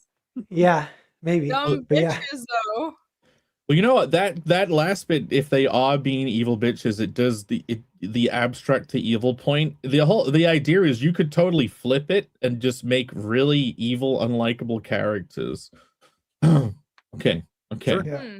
Right. What is a friend? I managed to decode it, guys. I figured it out. What is a friend? The four quantized eon segments that become friends. Right at the beginning, I got somebody to play games with, right? Oh, Like, can I interrupt you for 1 second? Sorry. yeah. What's the French new wave guy, Godard, and he did a movie called A Band Apart, and it's about these two friends. That's a great friendship movie. But these two guys, but you don't know they're friends exactly, but they're like hanging out, and they end up like planning a little crime together, I think. But in the beginning, they're kind of just walking around. They're going to their car, and one guy goes to the other, and he goes, pow! And the other guy goes, ah! And he fakes dying. Yeah, and it's like, oh, I love these guys. Mhm. Like them just doing that, it made them so awesome. Instantly, camaraderie. it's like they were able to form little games together, and then I'm not even thinking like them actually play fighting style. Like they just have their own little language, I know, a system that they build together. Yeah. But yeah, you instantly liked them because of that. That's one of Yeah. the benefits when you're friends with benefits. Inside Yeah. jokes cared. More friends with benefits. One of the- What is happening? Okay, there's a TV show called Spaced that I loved as a kid too. I think there's one episode where they all just start having one of those fake gunfights because someone just pulls the gun out and they go whoa, and then the other person's like no, and they just do a whole segment with a massive gunfight, and then they're dead for a second, and then they all get up and go to the pub.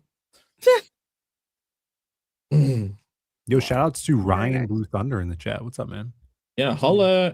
Ryan, are you coming to Heroes World? Saying we're gonna be there. You must be there. Yes. I'm booked. Gotta be there. And we have to urge Pear to go as well, which means we have to make Michael Bancroft go. Mhm. So I guess Social pressure. Well, all our friends will be there.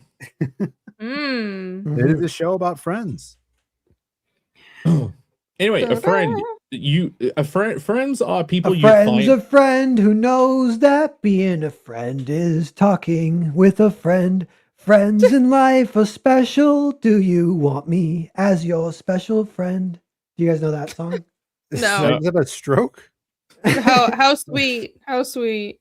What is that? It's Ween. How come nobody knows Ween? Oh, Ween? No, I can't get down with Ween. I don't even know what that is. Who's that? Maybe I they're can't like- get down with Ween. They I wrote can't. Booth Pack. It's all about weens. Did they do Piss Up a Rope? They did Where the Motherfucking Cheese at? They did. Oh. I think they Ryan did Blue do Piss Up a Thunder Rope. said Ryan said here's is on his birthday. Oh, Oh, yeah, you dude. Might need to puppy. find a puppy. Said just sell the puppy. Or bring He's it. no- He's no longer No, an issue anymore. bring the puppy, Ryan. Bring the puppy. Yeah.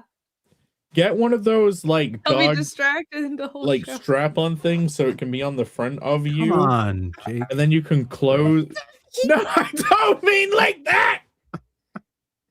Ew, Bill, that's not what anyone was thinking. That's what he said. That just registered. It's like a baby carrier, but for a dog. It's called a papoose. Just Oh my Sounds god. dirtier than it is. Bill. That's what it's called. Look it up. dog fucking. Thinks his boob pack. Yeah, you don't want a Booth Pack song with dog noises edited in. Dog yells. 45 Holy pounds. shit.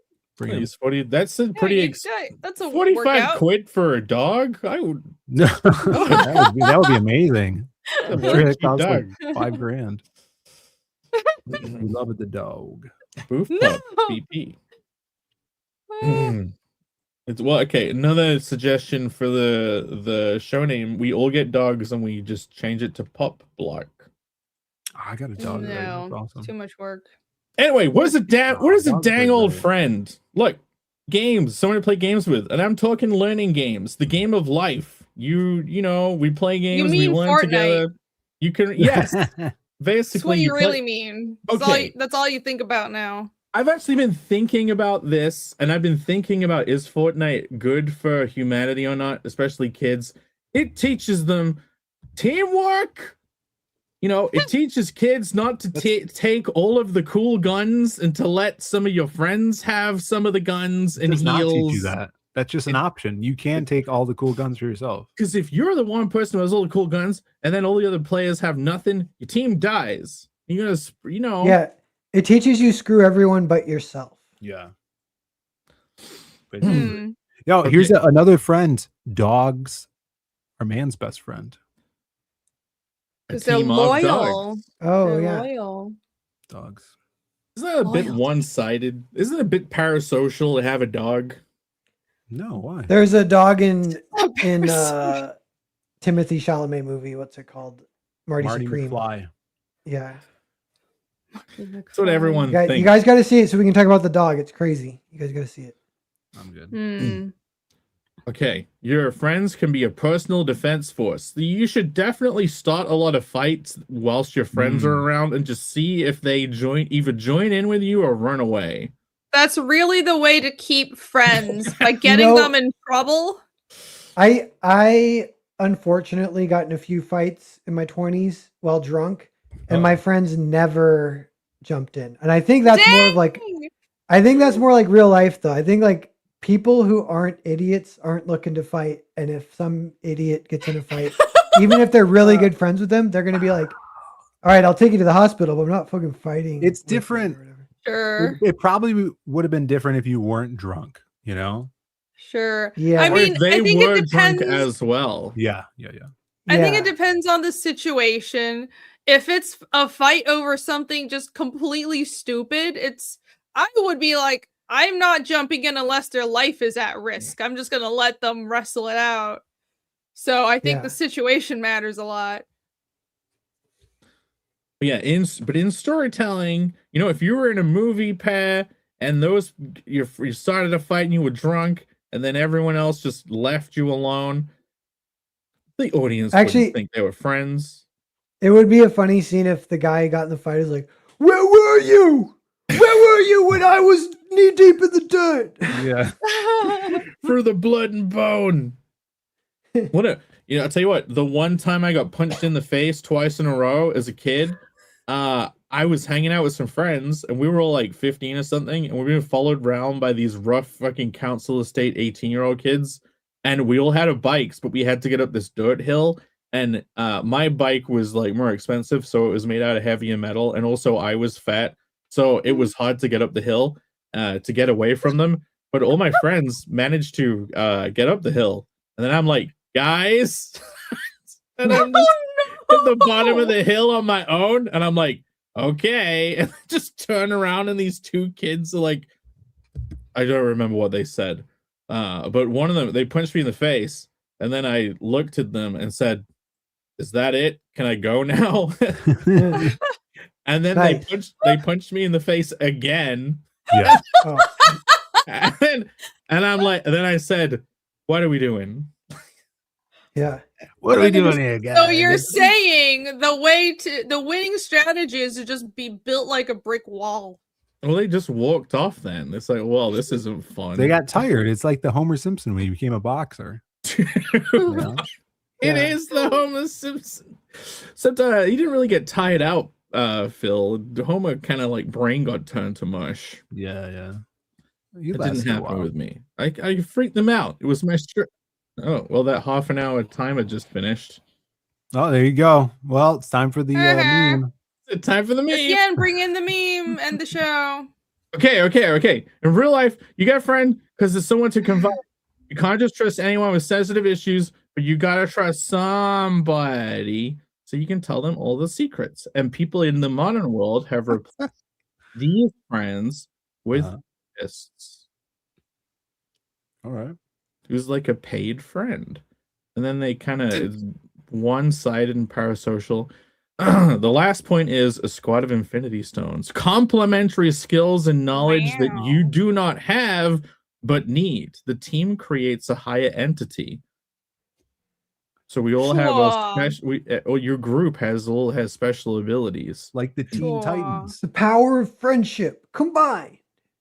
I guess if it's like something like what we're doing, like panel breakers, then I think we're like a nice balance of different types of comics and different perspectives and personalities. I think this is like we got really lucky and that worked out. I think like normally in normal life, it's the point of having friends is just to have different perspectives. It's like an extension of, it's like family, but an extension of that, where we are social animals. We need people to rely on and get feedback from and all that stuff, and also keep you in check if you decide to go off the rails and be like, don't do that, don't fuck up your life. Oh yeah. Useful. Well, I don't know. I think it's more like you need one friend who's a plumber, one friend who's a carpenter, one friend who's an electrician. And then there's this thing called mates rates, and it's kind of like a benefit of having friends. Oh, that's why Jake has friends. So I see us kind of like the Teen Titans, right? Where you got like I'm the black one. I'm the black one. I'm Nightwing. You got Pear is like Beast Boy, right? Because he's like narwhal. He could turn into different animals. Does shapeshift. Mm-hmm. Yeah. Irene's like Raven. She's like gothy and dark, and like drinks a lot and stuff. And then you have the token black man, Jake, Cyborg. Who doesn't have? I don't have a dick. Cyborg. I'm a cyborg with no dick. That's canon. That's canon. Got no dick. Oh no. The Will Studios' says friends are dead weight. I agree. The older I get, the less friends I have, and I'm kind of happy about it. In Wizard of Oz, they're all trying to get something like their heart or their brain. It would be funny if Cyborg's there and he's like, I gotta get my dick back. Just AI edit him into the film. Yo, can I get some of that dick? No, you need to make like a we don't parody swing that way. No, I mean my dick back on me. You need to make a parody of Wizard of Oz, but pair Cyborg with some other character that doesn't have her tits or doesn't have something else, or they're trying to get their body parts. They already back. did. It was called The Wiz. It's like a whole cast of Cyborg. Yeah. It's not what happened. I don't know. I never watched The Wiz. That's not what happened. If only I had a dick. Song. That could be a funny song. Okay. Wow.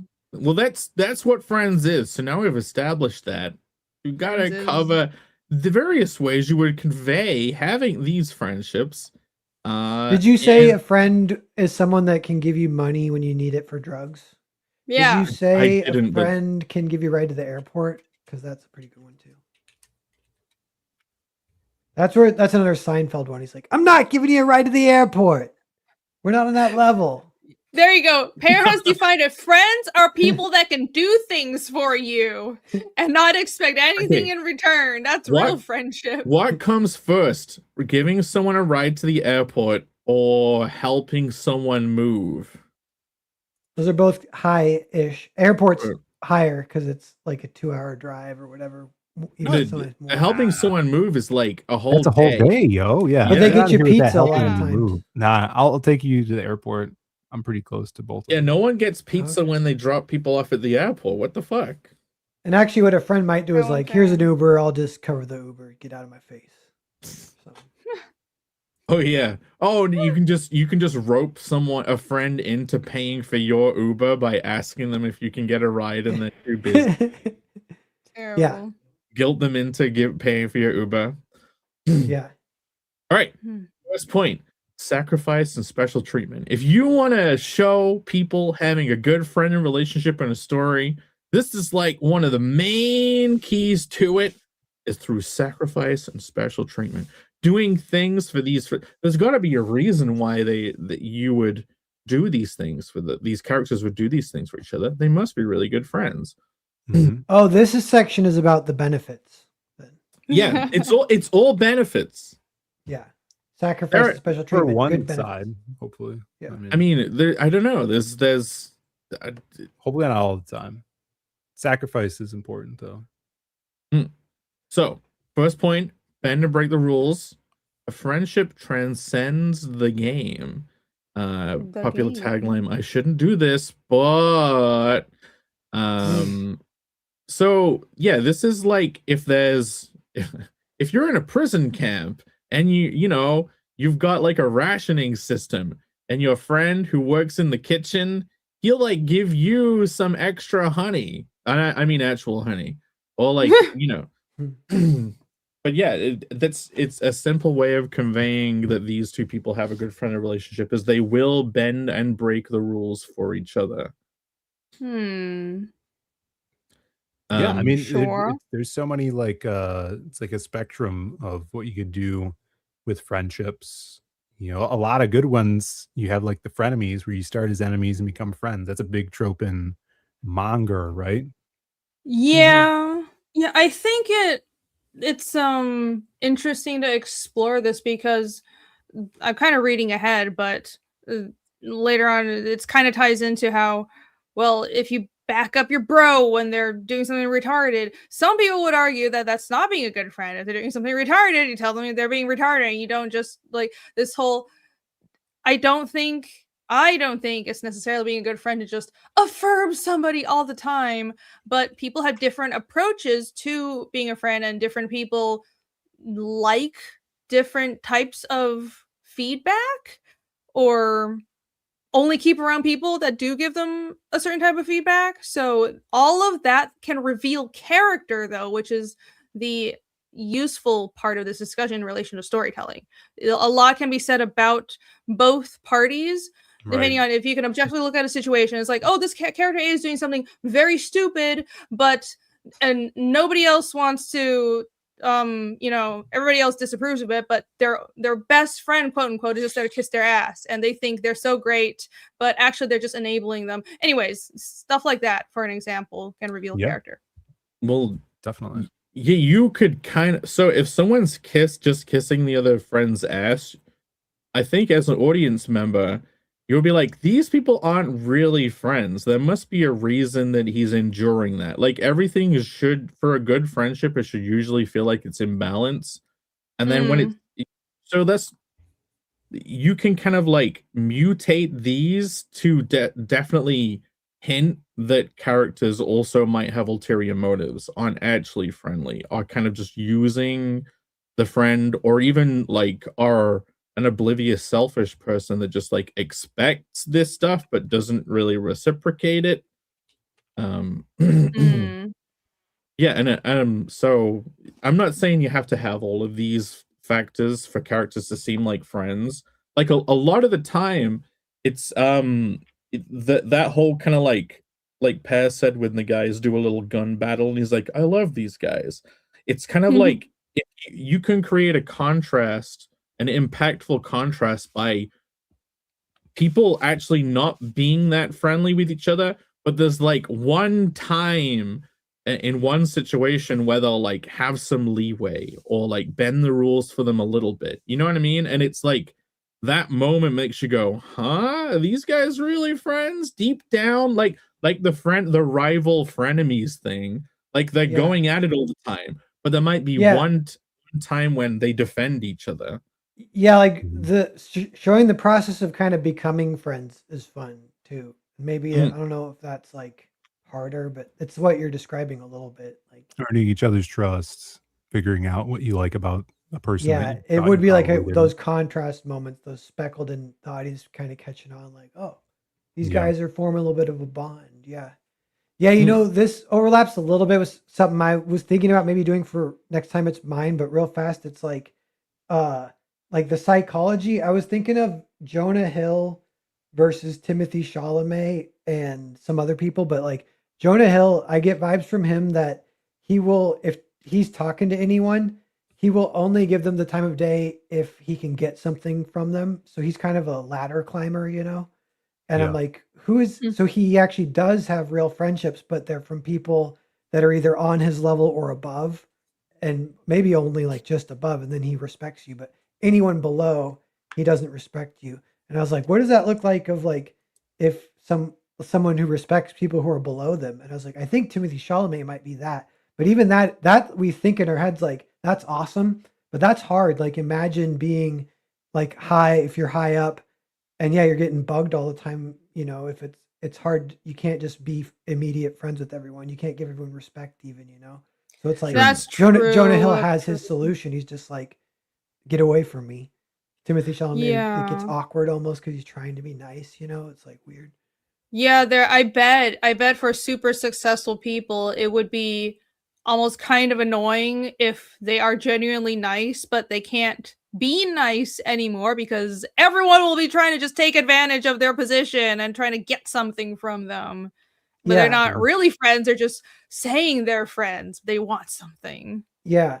I saw a really good movie kind of a long time ago, and I forget what it's called, but it was a period piece from like about England or something in like 1500s. It was about a king, and then this one guy who gets into his inner circle and becomes an advisor. And that guy is from lowly stock, but he's like a badass and he's like 6'7". He's like, but he's not royal or whatever. And the king really likes him. They become like best friends. But the king is like known as that he's kind of dumb. So all the other advisors were totally using him as a puppet. And this cool guy comes in, puts a total stop to that, and kind of makes the king awesome. But then all the other advisors are like, dude, he's just using you. Can't you see he's just using you? He's using you like a puppet. And it's like they're projecting, but he kind of is still. So it's like a little bit like this thing. And then eventually they get in a big fight and then they aren't friends anymore. And it's really sad. But like I love like if you're gonna be who's friends, yeah, like the relationships can be interesting. Like a king and an advisor is interesting. Like a lot of it is like high and low, like a gang leader, and then for some reason he takes someone under his wing. That's always awesome. Like Treasure Island is like that. So. Oh yeah, for sure. Yeah, a lot of people in the chat, when Bancroft too was talking about Tombstone and the relationship between Wyatt Earp and Doc Holliday, which are real people that lived. But in Tombstone, there's a line that Doc says by the river after this big like gunfight. They've basically went on a revenge spree against the Cowboys because the Cowboys killed Wyatt Earp's brother. And Doc Holliday, notoriously suffering from tuberculosis while on this ride. And he's coughing up a lung, bleeding from his mouth. And the other guys are like, man, why are you out here? Doc, you should be in bed instead of running around killing cowboys in the desert.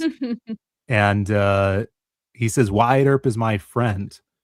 And one of the guys says, hell, I have a lot of friends. And Doc says, I don't.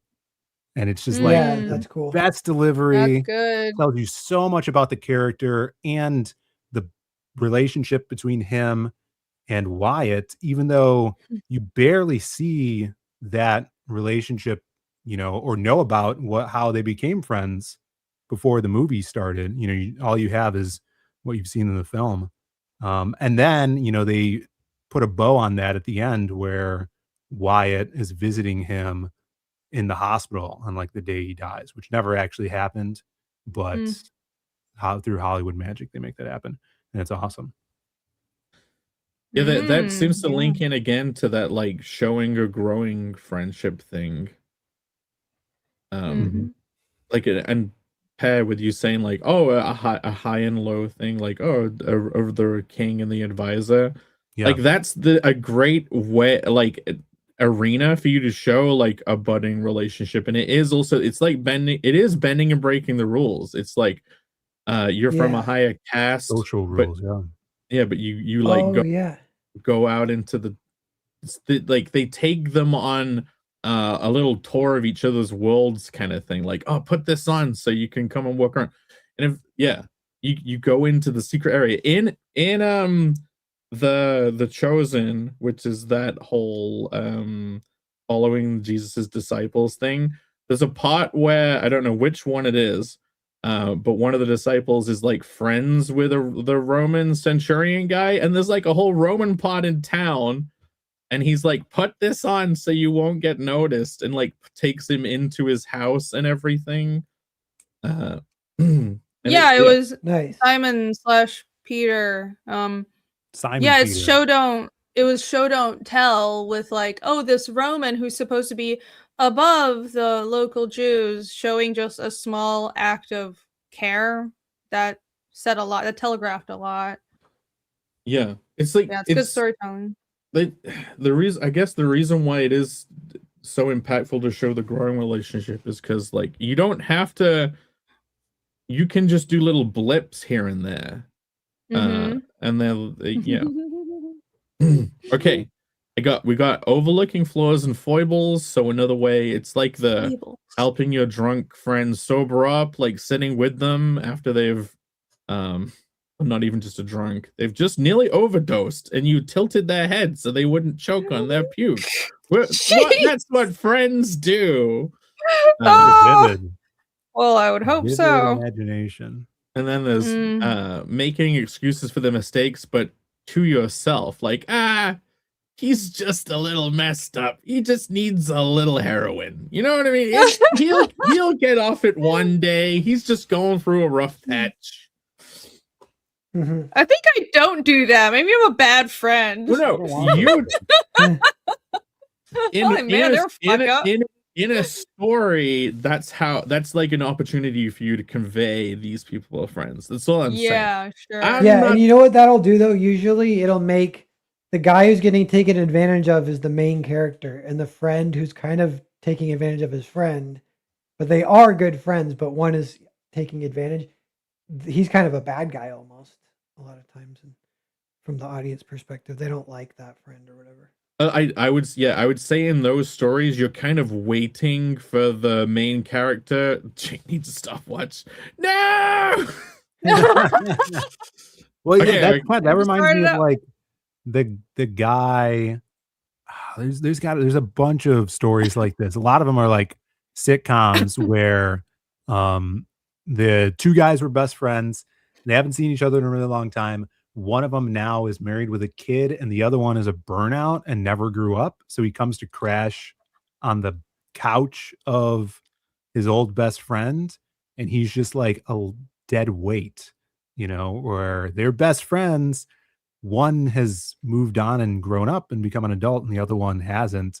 You still have that the dynamic between them, but the one that's grown up has to knock some sense into the old burnout because he hasn't moved on and he has not taken any responsibility for his life. Is that Rounders? Oh my god, that just reminded me. I recently, I guess I tried to watch, but then blotted it out from my brain. What's that movie? What's that Simon Pegg movie? End of the World's End. The World's End. Yeah, it was horrible. It's terrible. It's so bad. Especially because the first two movies he made before that were so good, but it started out with that similar concept of like Simon Pegg's character was this guy who was like a party bro. It's in England, so it's not a frat kid, but anyways, kind of that personality. And now they're all 40-year-olds, and he never grew up, so he's inviting all his dude friends for like one last party, whatever. So it's like that. And everyone's enabling him, or they're being coerced. No, they're not. He's tricking them into coming with them. Yeah, he's tricking them into coming along, but they don't approve of him being a man-child. I mean, all three of those films, they do have a different friendship dynamic between Nick and Simon. Shaun of the Dead, like his friend in the Got Wood t-shirt. He's a no job, stay at home drug dealer, and he won't even. He tied it up a little bit, and that was really good. that evolving dynamic was, that was really. Both Hot Fuzz and Shaun of the Dead both had really good friendship evolution dynamics. Yeah, like the cool thing in Hot Fuzz, you got to see like that budding growing relationship. And you know what? Something they did in that film, when you're seeing the growing interest, like if he would be giving like a speech or some instructional thing and no one's really interested, but Nick would like ask, be interested, ask a further question. Like if you shot someone in the head, would that head blow up? Anyway, last one on the sheet, sweeps and swoops. Friends will back up the bros even in the most retarded moments, unless it's Per starting a drunk fight and he getting punched in the face at the bottom of a mud hill. But in a story, they would totally come in like, a friend got himself in trouble again for stupid reasons, and a friend rolls their eyes, and they have to come and defend him. Yeah. Yeah, another one is leaving a zone of comfort together. Like, the hobbits are like, I'll go with you, Master Frodo. Like his friend, I'll go to hell with you just because we're bros. You know what this is reminding me of too is like, it is way different if it's two friends or like a group of friends, like 3, 4, 5. If it's 3, 4, 5, that's like almost like a mob. Like I know actually, and 2 is like more intimate, and then they'd be talking. They could like actually share more intimate stuff. But a lot of times they wouldn't share intimate stuff if it's 5, and then if it's 5, it is like they're performing for each other more, kind of thing. A little bit. Sorry, real quick. I know someone who had, when they were a kid, they had like 8 dogs because they lived on a farm, so they had like 8 dogs, and they had like 2 barn cats, and the dogs killed one of the barn cats because they got too worked up because there was 8 of them. But like none of them were killers. They're all normal dogs. The cats were normal, but just the fact they had some indoor cats too. They had like 5 cats and 8 dogs, but the 8 dogs killed one of the barn cats once, and it was super terrible. But it was because of that, like that group dynamic kind of thing. Yeah. They were all just going along with it. They're like, well, he's already killing the cat, so I guess I gotta join in if we're friends. Well, animals do crazy shit if they're like over crammed into a small space. They just get stressed and lose their minds. Yeah. But yeah, then the last one is will enter danger to save them. Like No Man Left Behind style. If you ever I feel like that's a very high bar. No, yeah, please. There's acid all over the floor, and I'm slowly melting, but come and step on the acid to save me. Yeah, this is the ultimate proof that Mario is friend-zoned by Peach. He enters so much danger to save her. There you go, yeah. It proves that they're just friends, because he's saving It's canon that they're friends with benefits in the new movie, though. It's a deleted scene. Rule 30. a grok animated deleted scene. There's a lot of benefits on the internet that you can kind of see them both getting up to. Yeah. Yeah, no, covering up for someone, and that's one of the, so it'll be spoilery if I say what it is, but in the next chapter of Fiendish, actually it'll be in the next one, not in this current one, but I want to create moments where the reader knows that 2 characters are covering for each other, but the other characters within the story don't know that. And that's kind of this evolution of trust and care, but only the reader knows. And it's a what you call it? I forgot like the technical term for that. But anyways, there's several moments of that, and I want to use that to create a friendship evolution, maybe a little romance. But yeah, that's a really good way to show that people genuinely care, especially if they're on a dangerous mission facing demons. It works. Yeah, it's like a friendship is just kind of the ultimate bond, except for the whole ring bond. So it's various ways of just showing people are forming a bond or have a bond that rings true above all other kind of like concerns of the world. Bancroft brought up a good kind of like trope, which is like the buddy cop trope, which has a pretty good grasp on like a friendship arc. You know, most of them start with the one of the cop doesn't like the new partner, right? And then as the story progresses, they learn to rely on each other and like each other along the way, and then become, you know, friends. So, you know, how we did Magic Cop in that first one. That's a big trope for sure in American pop culture. Yeah, it's like nothing can just be in a perpetual state. If you're showing the relationship, it's usually growing or eroding, right? Like every example we thought of, it's either getting better or getting worse. That's if like the story revolves around the friendship. You know, you could have like constant friends that will indicate your protagonist, what, you know, the protagonist character, and maybe that side friend is just that. It's just a tool to tell you about the main character, but they don't really have a lot to do with the story. But you see that throughout a lot of stories. But if you're doing a specific story about a friendship, you need that progression or digression, because then that heightens the stakes and gives an arc basically. Yeah. So the you guys talking about tropes in American movies made me think of tropes in anime and manga. And there's this trope that is all over manga of the kind of frenemy. It's like somebody who's a rival, but not really. And they're not really a friend. It's very common in especially shonen, which is like manga for boys, where they're your rival, but when push comes to shove, they'll fight alongside you. But normally they're totally your your enemy or even a bully, but not really. It's like in My Hero Academia, Bakugo, who I don't like. I don't know why people like him so much. He's kind of a little shit. But he straight up bullies the main character, like has been beating this kid up since childhood. But at the end of the day, he's not actually a villain. He's still a hero, and they still fight the actual villains together, but he's just a shithead. It's very, very weird.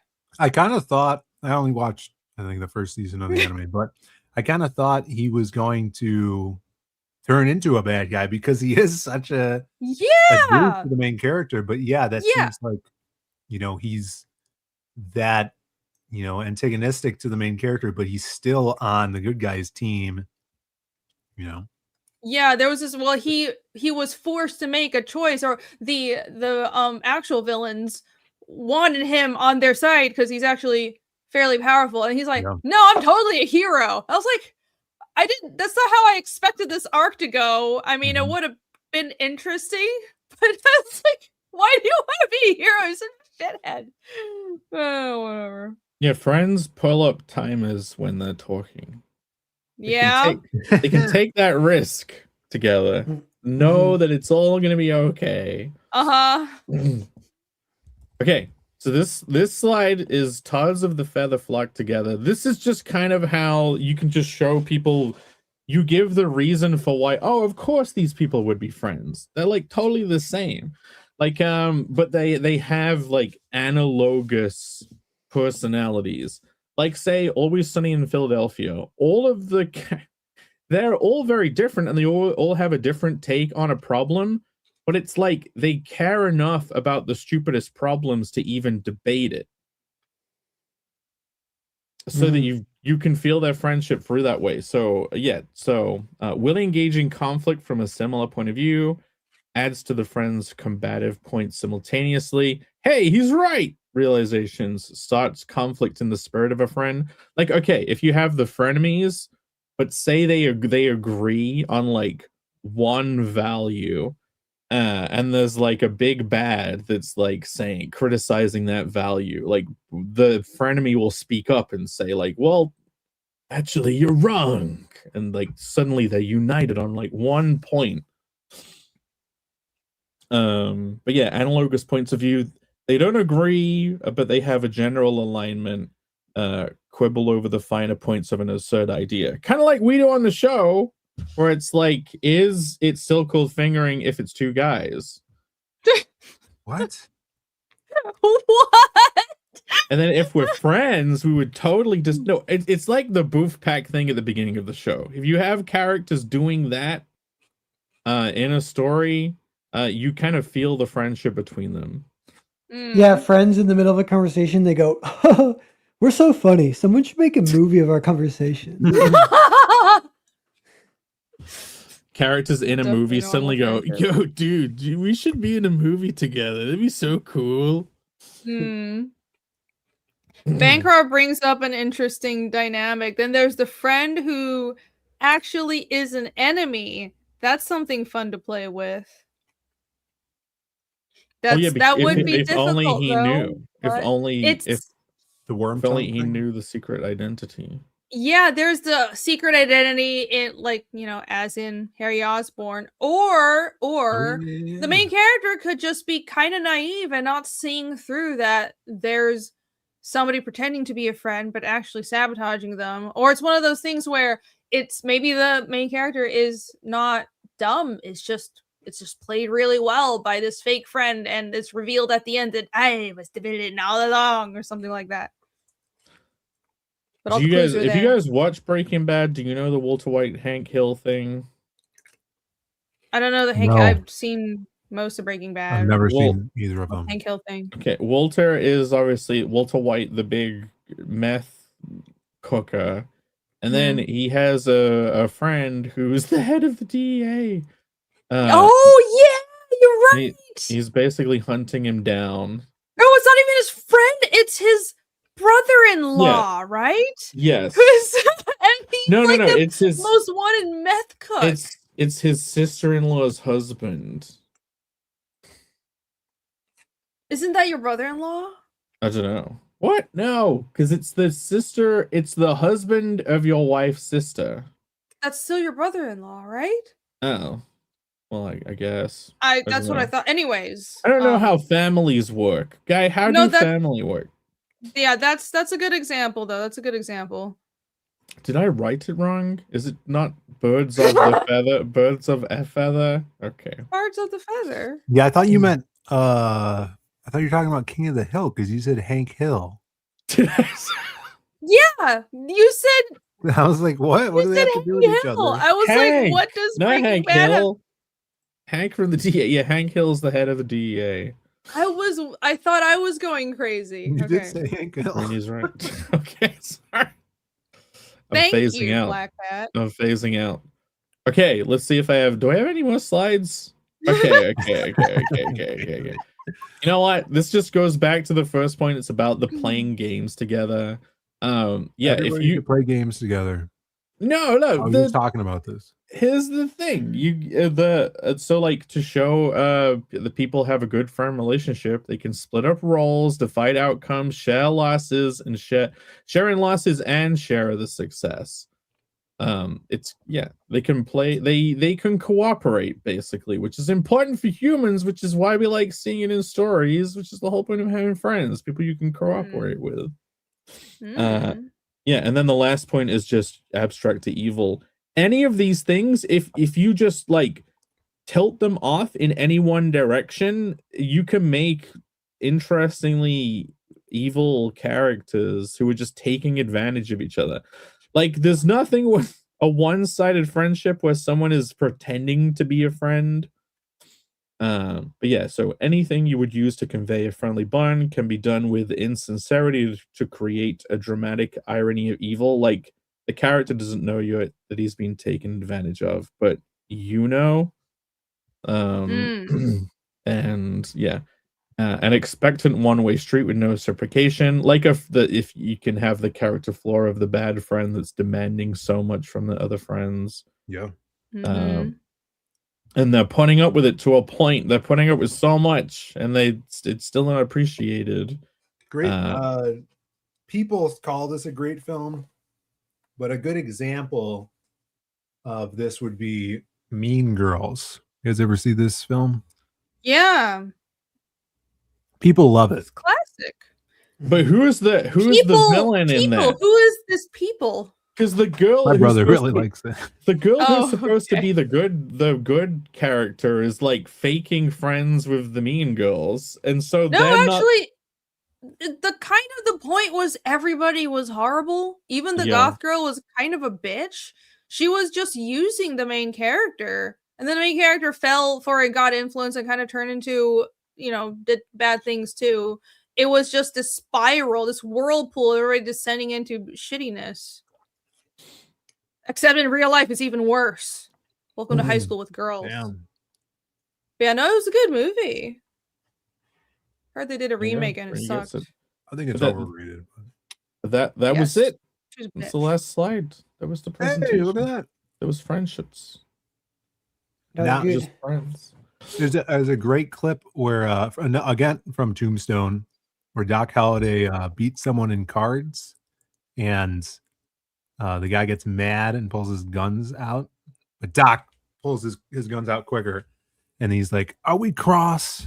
He's like, "If I couldn't bear it if we weren't friends," and he puts his guns down. And he says, "There, now we could be friends again." Pisses the guy off, and then he stabs him. He guts him on the poker table, and he leaves town. Oh. It's a great way to convey friendship and storytelling. Wow. So true friends do. Yeah. Maromi mentioned Heathers. I've heard that's kind of like a pre-Mean Girls. But I've never heard of that. Yeah, it's the Mean Girls of the 80s. It's pretty good. I liked it better than Mean Girls. Okay. Yeah, like even in Mean Girls, even the gay guy and the gothy woman are like, you should do this. Like, it's like they are taking advantage, putting her in a bad situation by making her do all that stuff. They're literally just using Lindsay Lohan's character. Mm-hmm. Everyone was shitty. This chat is hilarious tonight. That never happened, Victor. We're disagreeing over Heathers. They're saying it's overrated. It's all right. It's solid. Okay, I don't know what to think. What of what? No, it's good. If you about watch Mean Girls, go watch Heathers. We got Christian Slater in his peak Christian Slaterisms, sounding like Jack Nicholson. You got that weird girl from Beetlejuice, who my buddy thinks is still hot. Winona Ryder. Winona Ryder. I'm gonna look it up. Winona Ryder. Is she in it? Winona? Is it 2 R's? Is it Winona Ryder or Winona Ryder? Lydia. Thank you, TC. Oh my god. She's in it. I mean, it's not the worst face. I mean, yeah, you know. She got the big eyes thing going on. Huge eyes. They're haunting at times. Like a ghost or a specter or a ghoul. Ooh. Yeah. She used to steal stuff from stores. Remember that? She had kleptomania. Ooh. Yeah. Winona Ryder. Why can't you say her name? Winona Ryder. Is that when she gets Winona Ryder? Shannon Doherty's in it too. Yeah, that's right. Lots of I'm gonna go get a salad. I'm starving. I already had cereal. Wait, okay. Salad second half. I can play the first second half of what? You don't make friends with salad. You eat a salad alone and you salt it with your own tears. That's what they say. Oh my god. Say that. And then you listen to some DVD commentaries and feel all good again. Did you ever watch the show, Jake? It's a British show. It's called Peep Show. You must. Yes. Yeah, it's really funny. But there's one part where the fat guy, he's like, screw it. I'm just going to take 3 months and work out every day and get a 6-pack. And then I'll ask this girl out and she'll say yes. Then she'll have me. Fuck it. I'll just go eat a cake. I heard that's what B Rose did, though. I hear he's jacked now. He got jacked. Where's the picture? Vancroft has to secretly share the pictures that that he got sent, so we can all see ripped B Rose. It's so weird. I was just thinking about messaging B Rose. Oh, ultimate insult. What's a B Rose? Oh, it sounds like that. Okay, second half. We'll see you in a second.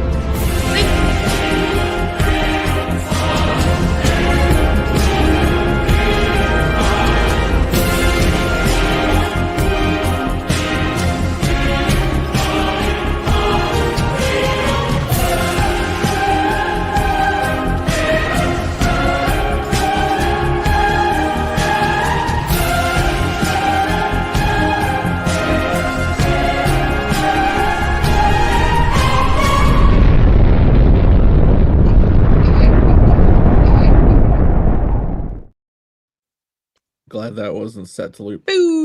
Final conclusion of the presentation is friends act differently to not friends. Friendship solves everything.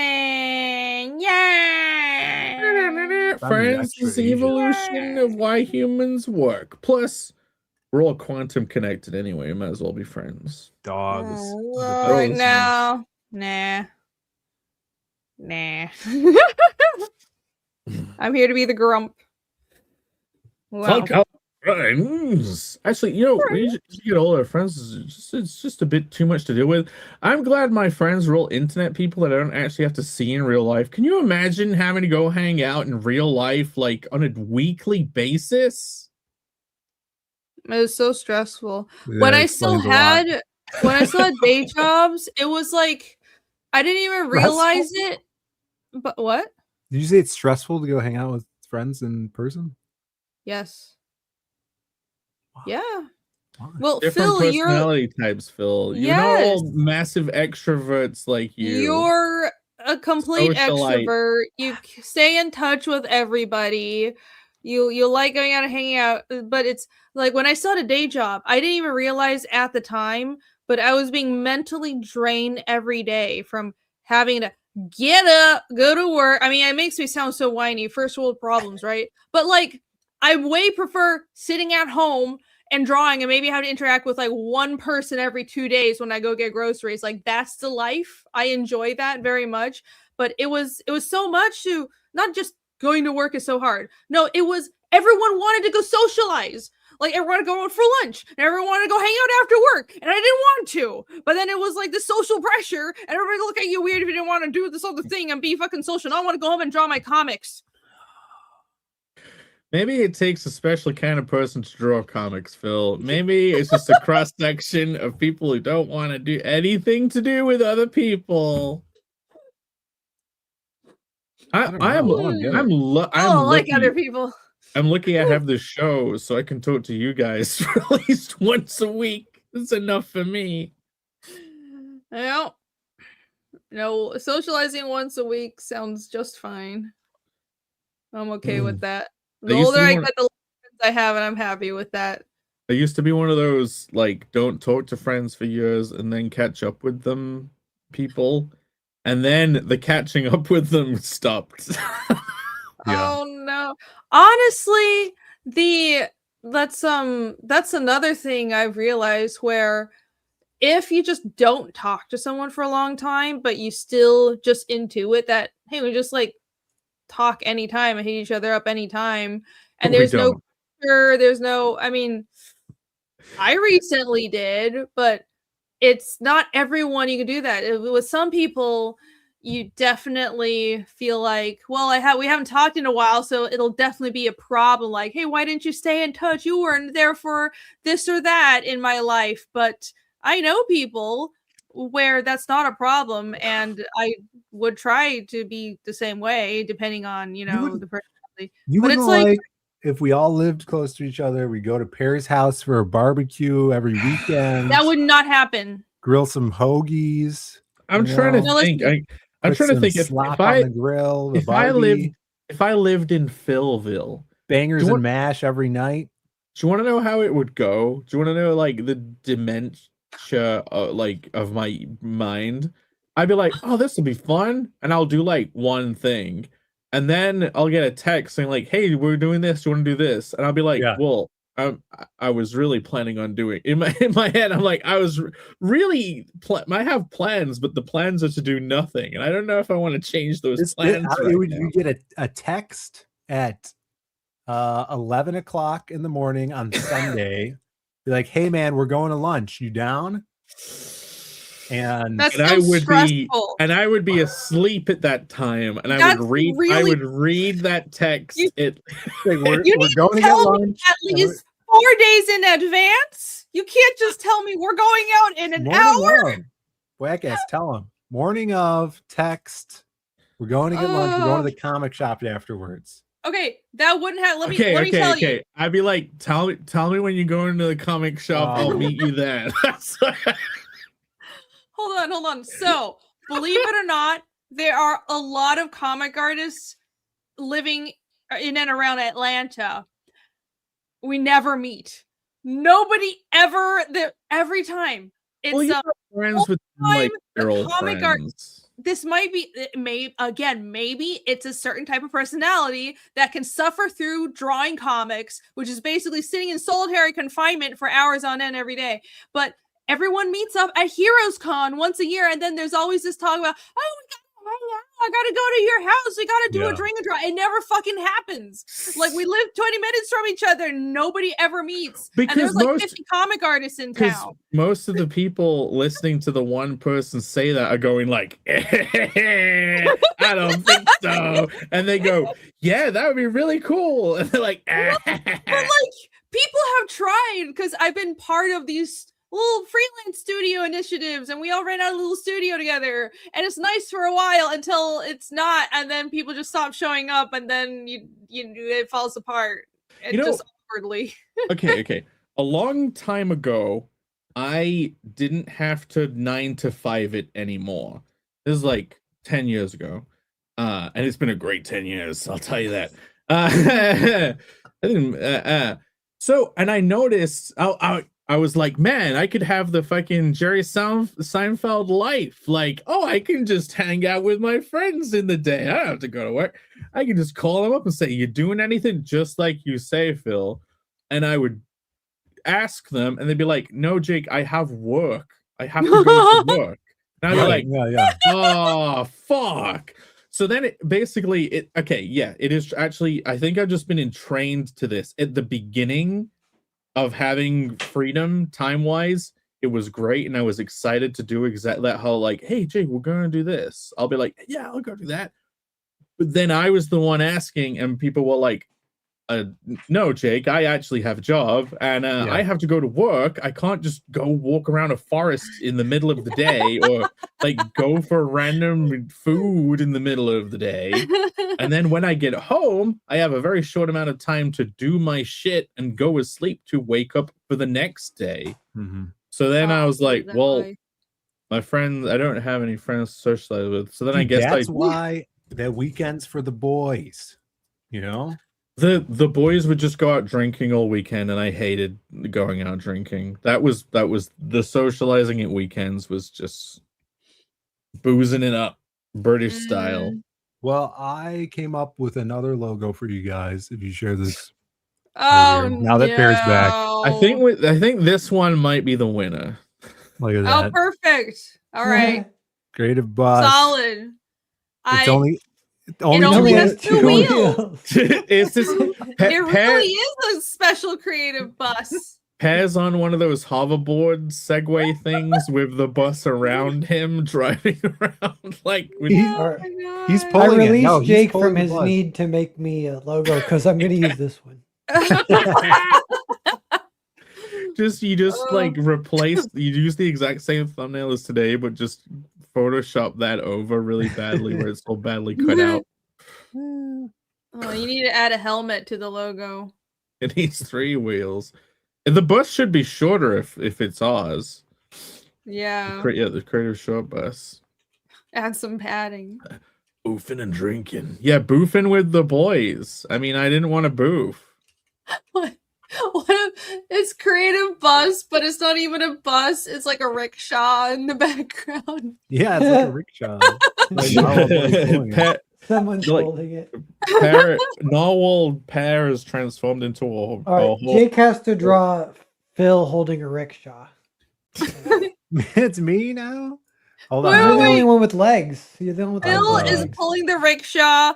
Pear has transformed into the rickshaw. Look at and it. then Look at it now. us two are back drinking. There we go. Got the helmet. It's not short enough for the helmet. Yeah, that's true. The shortest. I'm getting speculations on what happened 10 years ago. Jake sued some pastry company for food poisoning. Ooh. And what I won was more poison pastries. More for lifetime supply. Lifetime supply of poison pastries. And now I just pass off the side effects as this gout thing, whatever it is. Oh, you got gout money? Yeah. Greg's pastries gave me gout, and so I sued them. Man, and that now Jake's got gout money. I got that gout money. That lawsuit gout money. Panel bus. Creative boof. Oh God. You know, honestly, it is good to get used to solitude. The only time I genuinely did enjoy being around a ton of people was college, living in the dorms, because the thing is everyone would be staying up all night drawing and working on projects, because contrary to popular belief, art school is not particularly easy, and drawing takes a lot of time, so everybody was always pulling all-nighters. And in the lobby of the dorms, it would every night, especially during exams, people would be drawing all night long. And then at 4 a.m. it would be, oh, let's go get this food. Let's go to Steak Shack or whatever. Steak and Shake. Oh, Steak and Shake, famous for steak burgers. Or Waffle House. And that was fun, but that was the only time. I think like past 20 or 21, it just gets annoying. I don't feel like doing it anymore. I really wanted that Jerry Seinfeld people just come in the place and hang out thing, but then we did have that. That was fun. No one ever did, and then like I slowly just got way too comfortable with never doing anything and not socializing, and now I guess I just don't want to socialize with people. I used to be way more sociable. You might as well. Well, the other thing is, as you get older, people have families, and nobody has time to hang out anyways because they hang out with their families. So it's like everyone got natural evolution. Everyone started getting fucking girlfriends and spend a little time with them. Oh, you don't want to fuck me anymore. Yeah, that's when you call your buddy gay because he has to go out with his girlfriend. Gay? You'd be so gay, dude. Come hang out with me. Well, let's ask Pear. If we all lived in the same state, would we be hanging out at your place while you're grilling? You know, are we hanging out? Yeah. I yearn for something like that because I feel like this. All right. I don't have that many friends in the town I'm in, and none of them are that close. I have one or two that are that they live in one town over, and we've been best friends our whole life, but they have families I don't see them too often. Yeah. But yes, even some of the artist friends in town here. It's good. It's good to go out and but exercise the mind. If you actually had it, you have to watch out because like if you actually had it, then you might not want it. You know what I mean? Like grass is always sure. It's too much. I think I do wish to hang out with you guys.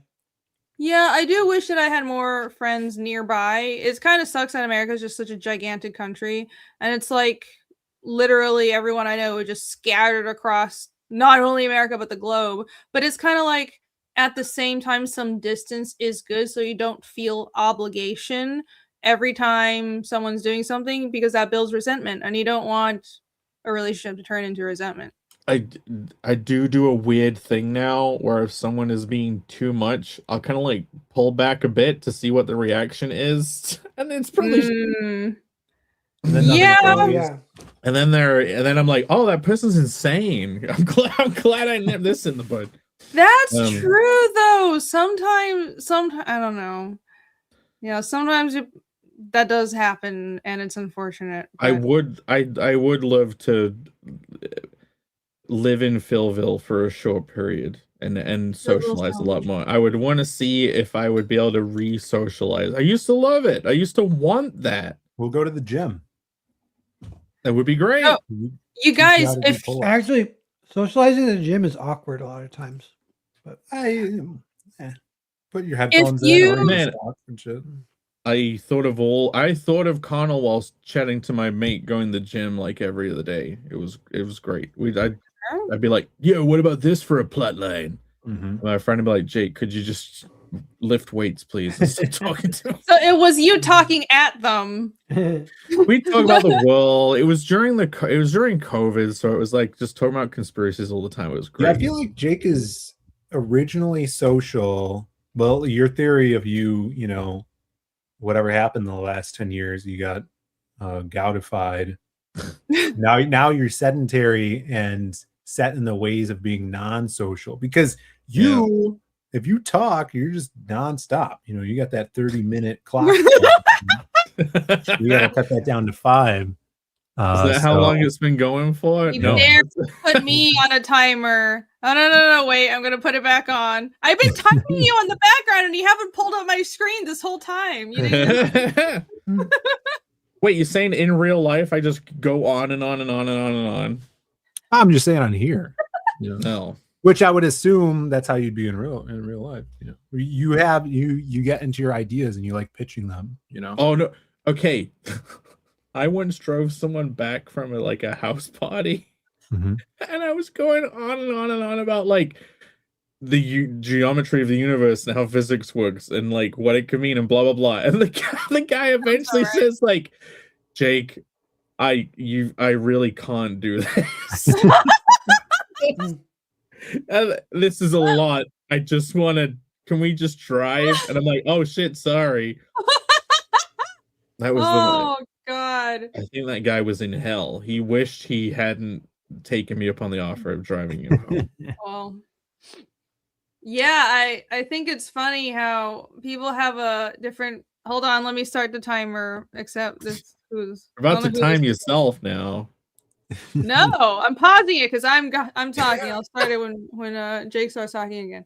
No, I think people have like a misunderstanding of people's social levels and introverts and extroverts. Because I do think Phil is very extroverted, but he doesn't come across that way because he doesn't talk a lot, but you don't mind, you like being around people and you keep in contact with people. And for me, I will like not reply to emails and it's a problem. I'm trying to be better, but I'm really bad at replying to messages. I hate being around people, but because I can come on stream and talk and appear functional, people think I'm extroverted. I'm not. Like, it's a ruse. It's being able to talk to people functionally doesn't mean that you're social or whatever. Social butterfly is totally different. I fear that I would run out of things to talk about if I socialize with people too often. Too much? Yeah, I feel like that can happen. For me, a lot of the times, if it's just like me and one other person, I'll just get in my head and thinking about like stories and stuff, and then I'll feel bad that I'm not really engaging with that person. So I always feel like it's best. The best time is had with 3 or more people, because so someone else can take the weight whilst you're then I can bounce in there. It's funny. I think about this a lot. I've noticed that has started happening to me after I started really writing and making comics and stuff. Like it's a new part of my brain that is always working, thinking about the stuff I'm working on, even when I'm out. Which is the thing I love the most when I'm hanging out with someone is just asking them questions to get them to talk about their idea, but it's not just like, tell me what you're doing. It's more like, tell me the creative problem you're having, and you can kind of like leak it out of them and like you know, in a not in that way. Leak, yeah, and then you can like start thinking of ideas with them and stuff and bouncing stuff off. Like that's the freaking best. Yeah. Yeah, that stuff's fun.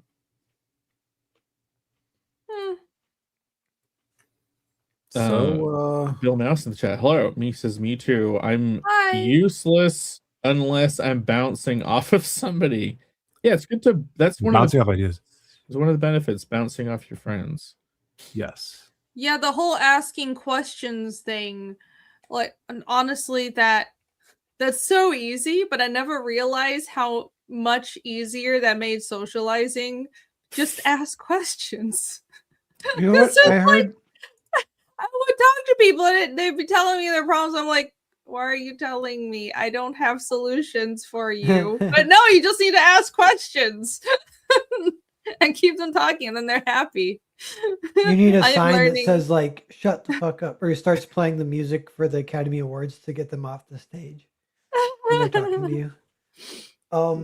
Yeah, I saw an interview with some filmmakers, and they were saying when they're writing a script, they get their producers together, and the first thing they do is they try and it's kind of either while they're writing or before they start writing, and they try and tell the story orally to the producers, and they see their reaction as they're saying it orally. And I was like, I might start trying to do that if I had someone like that would let me do that to them. Yeah, I do that. I do that to a lot of my friends too in person. But you have to like know it, you know, it has to be mostly solidified unless you're bouncing ideas like brainstorming, you know. Yeah. Which is always fun too. I don't know enough normal people for that to work. Find some. Nah. They have Bumble for just friends. Did you know that? Oh, just sure. Friends. Yeah. Sure. Just like friend zone Bumble. Whatever happened to like just normally meeting people? You just said it's too stressful. Yeah, what are you gonna meet people? If it's too stressful to meet friends at work or in real life, why would I go on an app to do it? I just wouldn't do it. Yeah, I guess so. That reminds me, I had this app called Meetup. I'm sure people know about it forever. Because like I used to move around a lot, and I had a fleeting notion that I would try to become normal and have a social life and find meetup groups of drink and draws and local artists and people. And I'd try to join all these like, all the Taiwanese groups in Austin, because I moved to Austin for a while, and it was always really awkward. And I mean, they're perfectly nice people, but it felt like I was forcing friendships, and it's totally not their fault. It's me. Never. Yeah, I think it's hard to make friends as an adult. It is. Well, by that time, everyone's formed that little friend group, and they've found their groove. They have the hierarchy. They've formed the game, and like so if you become friends with someone, you're usually becoming friends with their group, and like you always feel like an outsider. Like that multiple times in my life, I've been like, oh, I'll hang out with this new person I know as a friend, and it's their group, and I'm like, oh, I'm just like the weird one who's new. And it kind of sucks. You stop being friends with them anyways. Stop talking to them. Even when I was at a day, it was always so weird, because even when I was at a day job, I feel like people would form friend groups, and it's like, I don't know, maybe I'm just not social enough. I just wouldn't get it. So they're just fucking broken. But I don't know. It's not their fault. They're all very nice. Yeah. Victor says I'm desperate. Nope. No, I'm not. Not trying anymore. I'm good. The desperation has passed. No, it has passed. Speaking of desperation passing, Alex says, let me wrap up the meme. We can meme and get out of here probably in just exactly 3 hours. That's crazy. Amazing. Would you Why guys don't we want go to around and say what everybody's reading currently? Sure, that's a good idea. How is top 10? How is top 10? I just finished issue 2. I haven't gotten through it yet, but it's enjoyable. Is it and shite? No, it's right now. No, it's dope. Have you read it? No. Oh, okay. I'm just answering for you. See, this is what you do when you want to make friends. You ask questions and then answer them.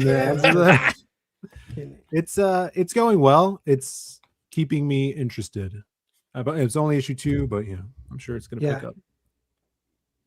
I'm reading something called The One by Rick Veitch. Have you heard of this? No. Rick 1985. Rick Veitch. Yeah. He's a comic book artist, right? Yeah, but he writes too. And this one it had a forward by Alan Moore. Oh yeah. And I didn't read it. I don't read forwards. He did a bunch of Moore's Swamp Thing, I'm pretty sure. What, he drew them? Drew it, or he wrote some too? And he might have taken over writing it after him. Yeah, because it seems like he's a writer, maybe writer and an artist. Okay. But yeah, The One, it's pretty, it's kind of like, I'm on page 80. It's 190 pages, like a graphic novel, but it's split up into issues, sort of, but I don't even know where they start or begin. And I've been going kind of slow on it. Sometimes it's weird. I don't even know why some books I'll read in like one sitting and some it might take me a month. And it's not even necessarily quality. Like, this book's really good and I like it, but I'm reading it really slow. And then like Tower Dungeon, I read the entire thing, like 2,000 pages. I read it in one day. I couldn't stop, That's No, crazy. that's good. What? That's crazy. A good feeling. Yeah. Hey, thanks, You Bill. are supposed to sub. Anyone who isn't subscribed to the Panel Breakers YouTube channel, go over there and subscribe. Yes. Mm-hmm. It's a pinned thing.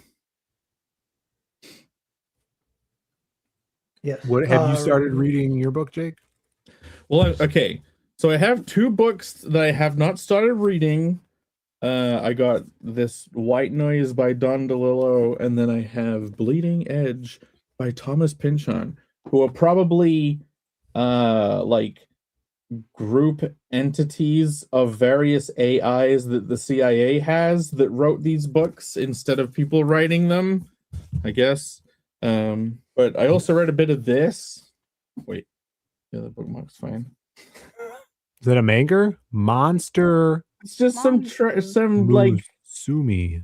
Not like crummy everyday life with the monster girls, but it's like a hardback thing. I don't know. Dark Horse. It's not great. It's not great. It's not great, but it's a vibe. Damn. It's enjoyable. It's kitschy. It's got boobs in it. Dark Horse. I don't know if anyone in the chat has read this. No one's heard of it. No. Jake's balancing out his real prose reading with some these are the two those are novels. ends. What are those novels? What's that novel about? The one you are reading or want to read most? Or why'd you buy it? Are those the intellectual books you were trying to? Yeah, these are like the actual books. And I like do you want me to read the back of this White Noise one? Yeah. Jack Gladney is a family man. He lives with his 4th wife, Babette, and her 4 children. Bloody hell, he's really taken a lot. In the suburb of Blacksmith, Jack teaches at the college on the hill, where he is the creator and chairman of the Hitler Studies program. Cool!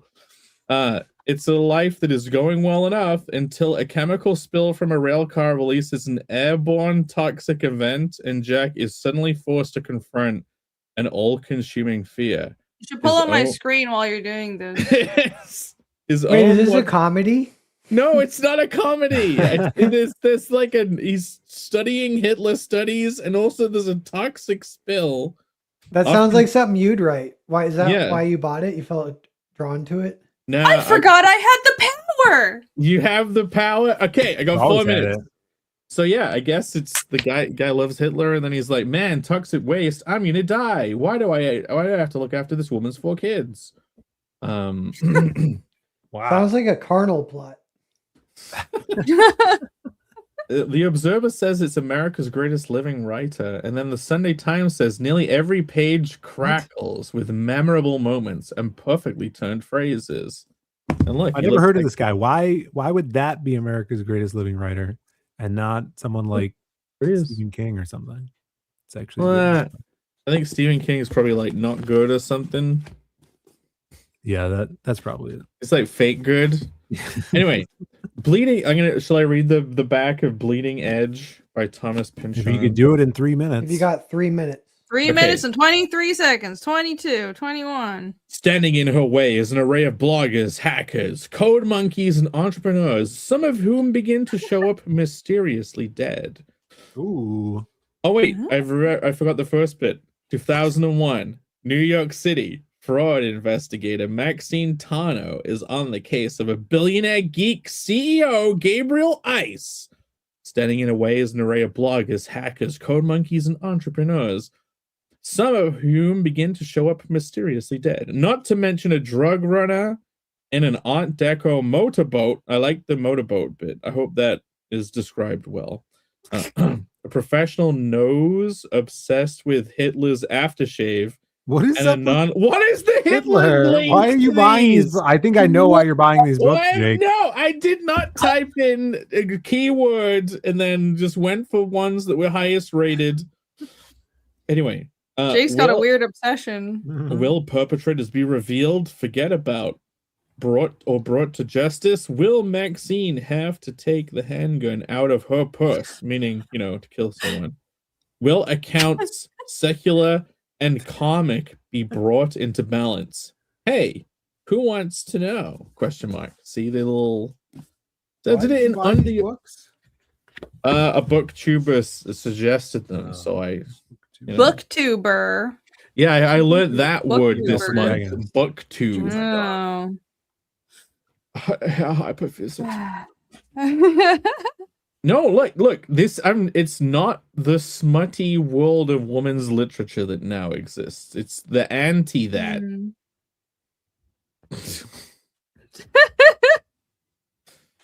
Gout fortune. Oh my gosh.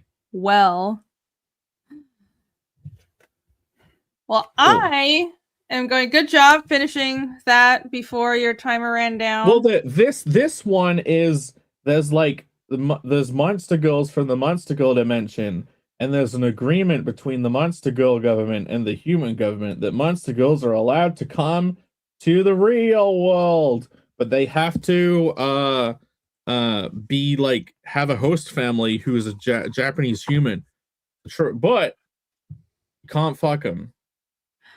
The TC says half of me needs to be hiding. Why half? Because I'm half Asian. Is that why?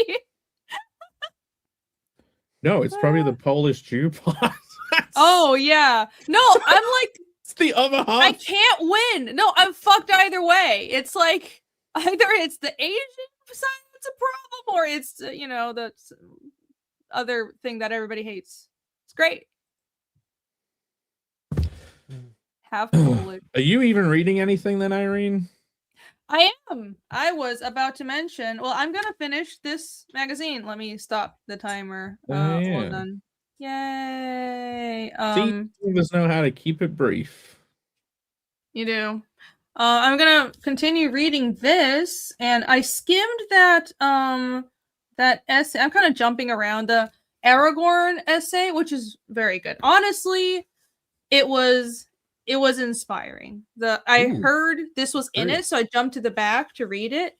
And I mean it's really good. It breaks down Aragorn's journey, and one of the points that the essay made that I thought was really great was usually when people discuss Lord of the Rings, it's framed as a breakdown of why power corrupts. But in this essay, the writer is named Luca. He's on the show. He points out that, well, Lord of the Rings isn't a critique of power. It's a critique of what evil can do with power, because Aragorn is trying to restore a type of power that's just and that's rooted in tradition and in merit. And the whole story is about him earning his place. And his entire life journey is him going through the trials to become the type of man who deserves to be king. And the entire article is breaking down Aragorn's entire journey and why that is something that should be observed by everyone, and how we can, reference that kind of heroism. Honestly, it was really good. There's says one what quote. magazine? Wackcast is saying what magazine? Islander. I'm an island boy. Yeah, it's by Lotus Theater's podcast guys. Show the art again. I want to see. Sure. It's got. Hold on. TA says, Jake, have you read Plus Size Elf? I own all volumes of Plus Size Elf and have read it. Yes.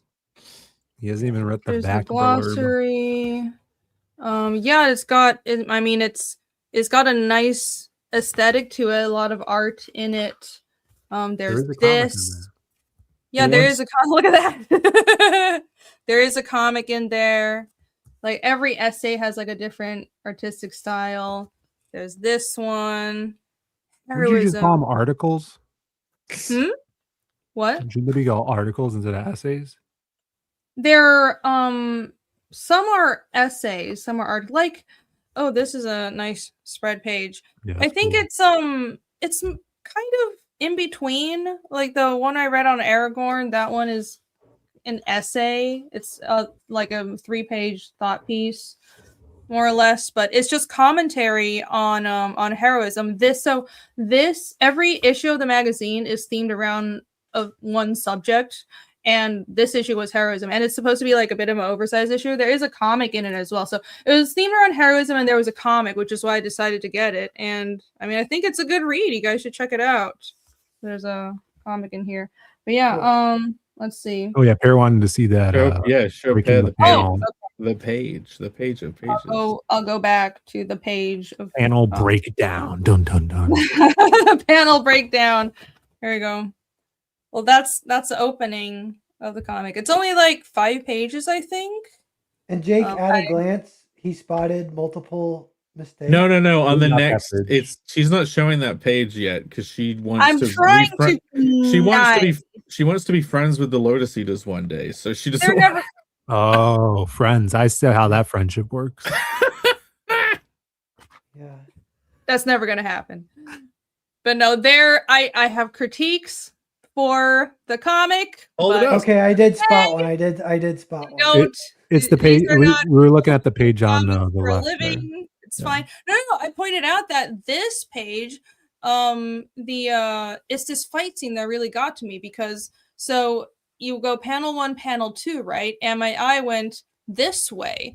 But then I was reading it and I was confused, because then it's the comic is these two characters, the old white-haired guy and the guy in a mask, kind of, they have opposing philosophies and whatever. So they start fighting now. And this guy, the gray-haired guy, pulls out a sword and then starts slashing. And then my eye went down here and said, oh, so the guy in the mask is lying dead on the floor. But then my eye went here, and then the guy in the mask is pulling out his sword. And I took a second look and realized that this is all one panel. This is one panel, so you're supposed to read this and then go this way. But because this panel is there's this rip in the middle, and then his foot is breaking the panel border. Yeah, but it's not. But it's not. But it's not. Okay, look. I didn't even say it before. That speech bubble that overlaps. You do that to like that. There's loads of space at the top left of the panel to put that freaking speech bubble there. It doesn't even need to overlap. That's an active jagged either.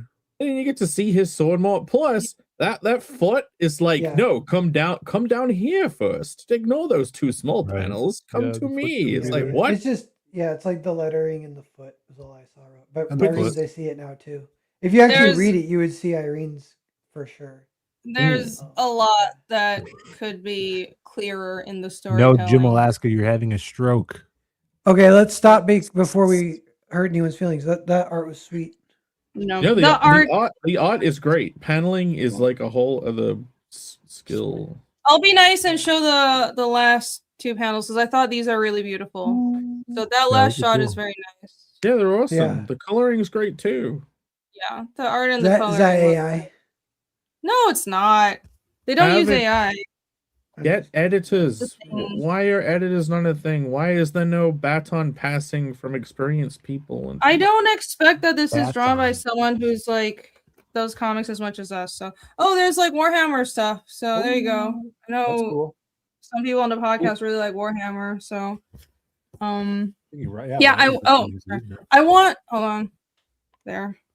I think it's a noble effort to be making. Wait, what if we did a magazine? Yeah, I don't want to discourage anyone from making comics. It's No, they should do more comics. Do more. Yeah, criticism is constructive. It's guys. What if we did a magazine? If we can get our shit together enough and finally do a project together. But we are doing a magazine, Phil. Panel Breakers Annual 2027. Wait. I don't know. Do you think it could be we could finish something in time for 2026? Basically, the first half of the year is going to be taken up for Conan the Barbarian stuff for me at least, and the second half of the year should too. But maybe I'll do a different project. Since we're all doing heroes, we should chat about the special heroes thing we're gonna do. Figure out what that is. We can do another print and trading cards again. Could do that. That'd be awesome.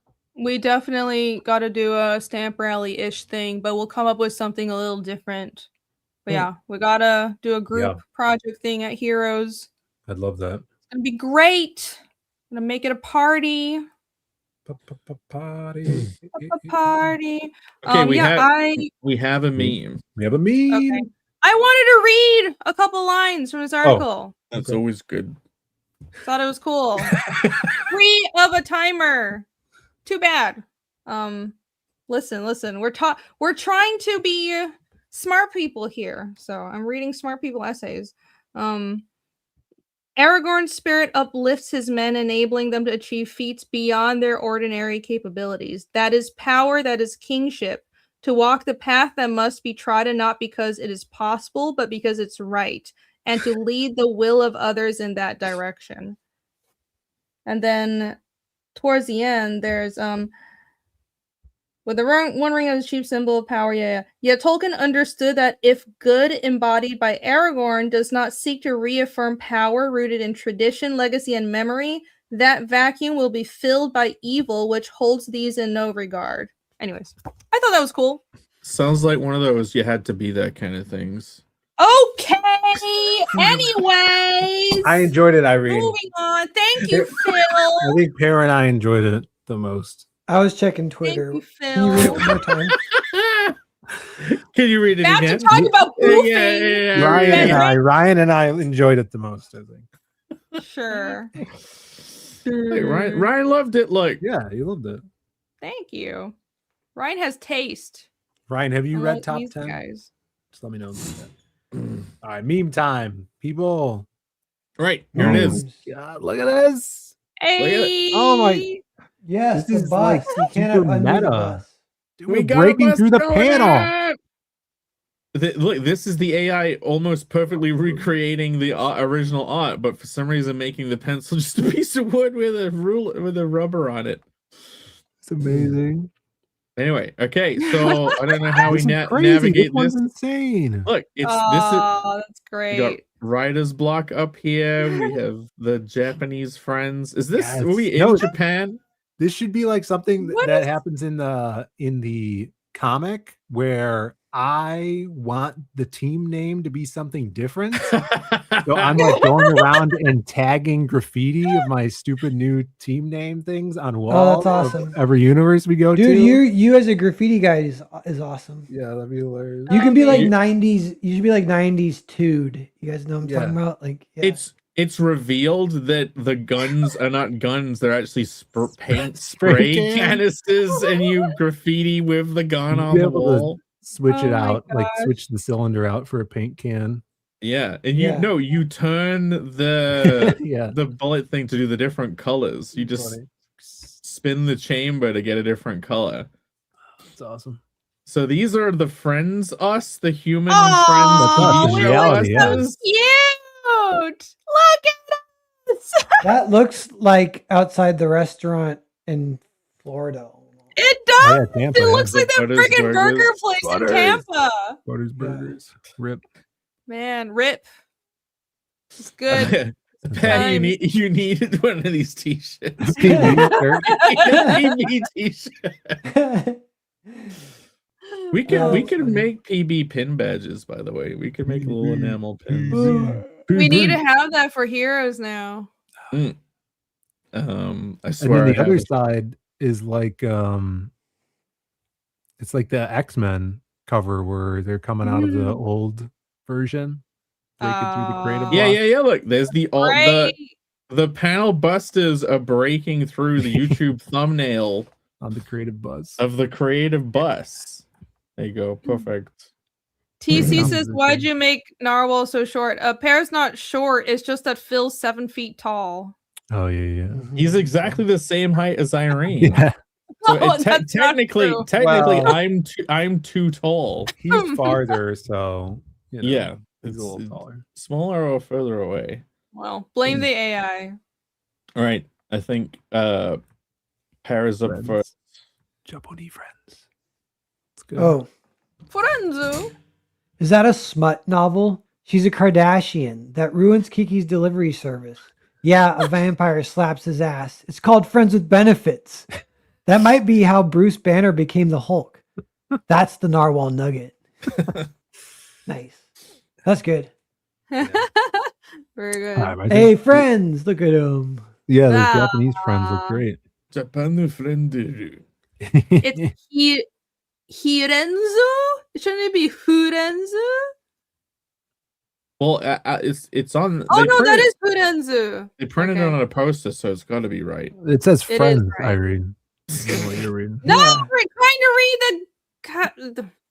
Do you not see the English is right below the Japanese? It couldn't be easier. Holy shit! I'm trying to practice my actual Japanese. Is that a stone? Fucking hell! All right, here we go. We're on the creative bus. You ever heard of boofing? Crazy witches would get naked and rub different herbs on wood and hump them. I don't want to see this movie. I heard there's a scene where he gets his ass slapped a lot.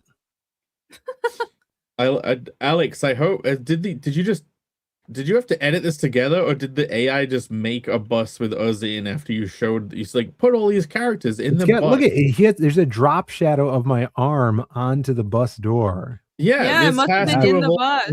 Crazy. One piece. And then the new it's perfectly replicating the color and style. It's great. I don't know. Amazing. Yeah, crazy. And terrifying. All right. I get the accusations. It's so stressful. He can be a non-femboy if he has to. What the fuck is that?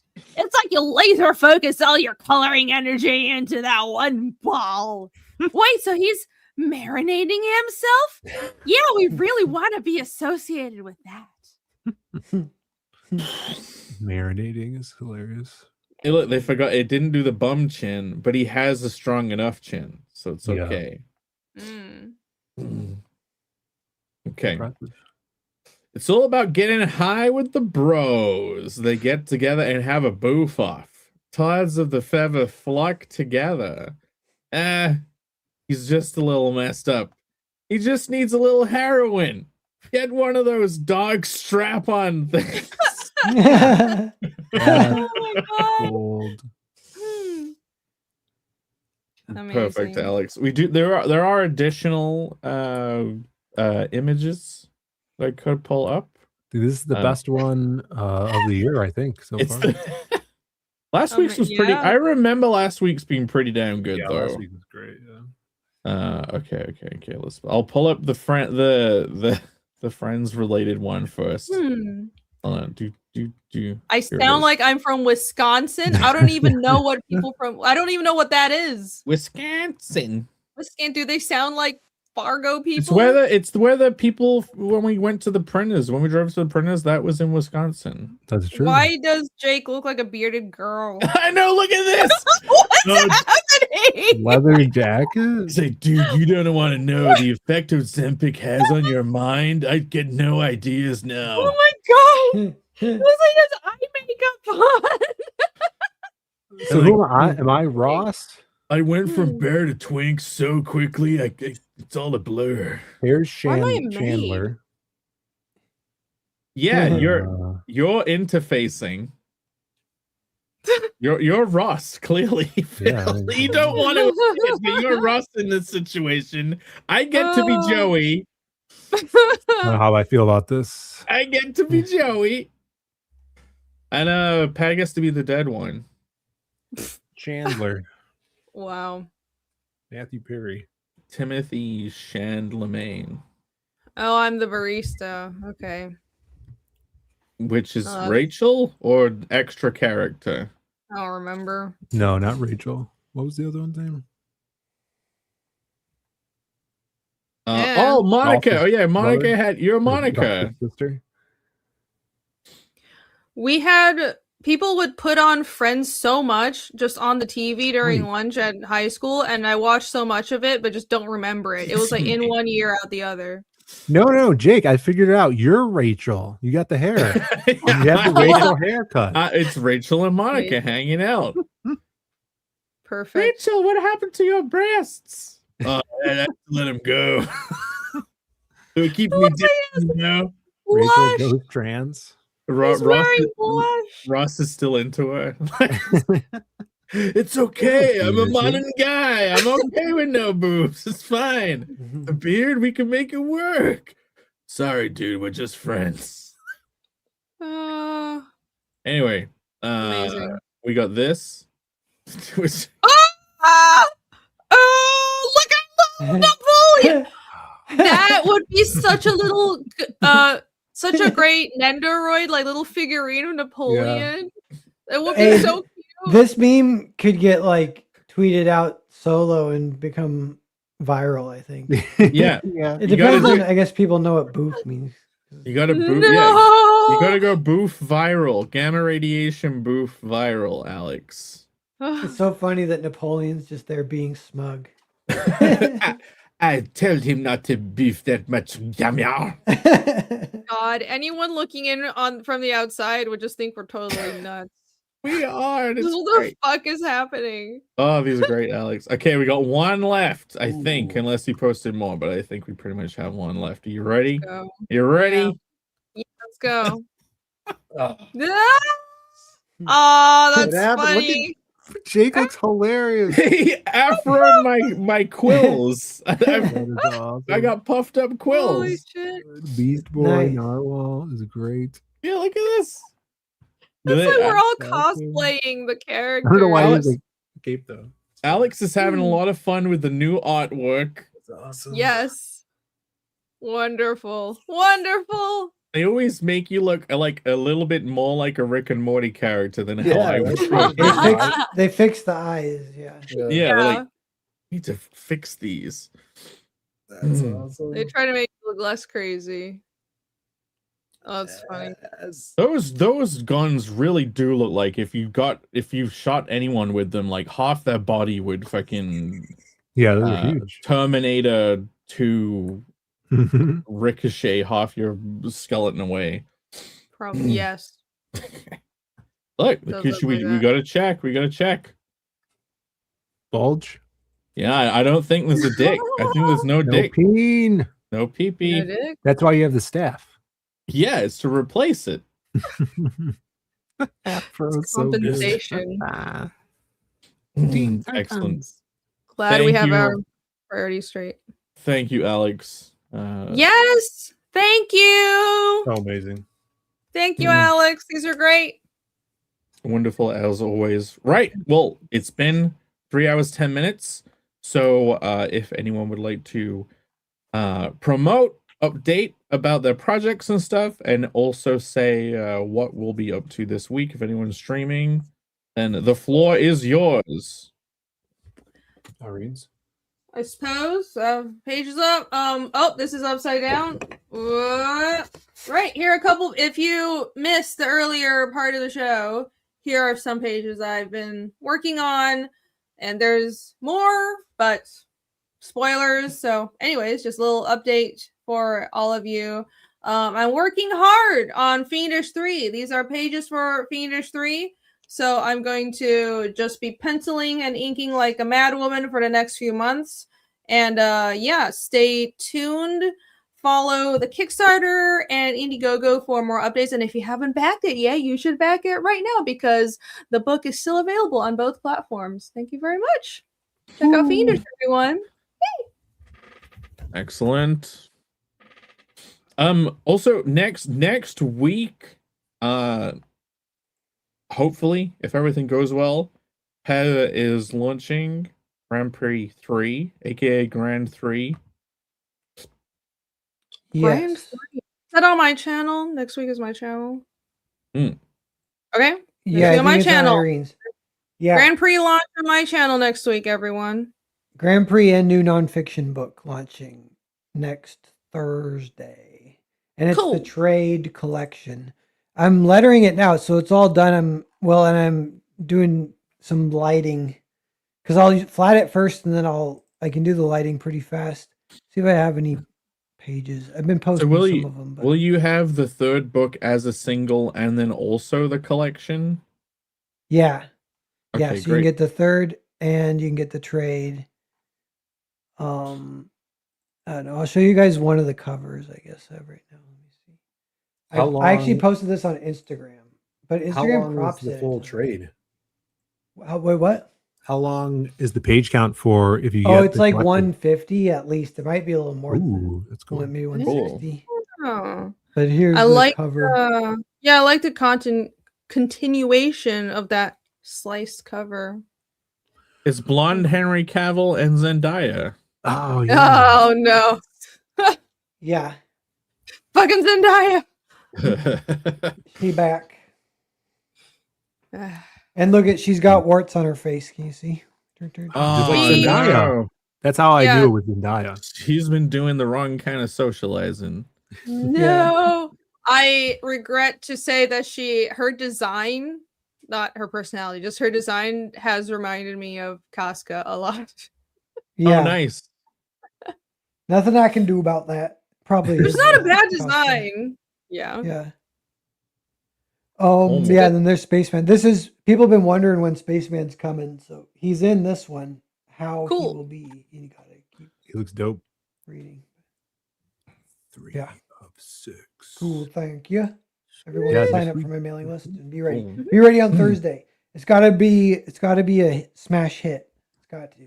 Yeah. What time? Otherwise, the bomb inside the base of Pez's spine will explode. Yeah. Oh my god! Yeah. What time will you be launching? Will you be launching like in the afternoon or during Creative Block? Do you have a plan or no? I usually would launch in the afternoon, but maybe it could be fun to launch during Creative Block, or else maybe with Bancroft if he'll have me if he's free. He might not be free, but sure, you'd get the most viewers that way. That would be very cool. Yeah, like a little rollover. Have you ever launched on Bancroft before?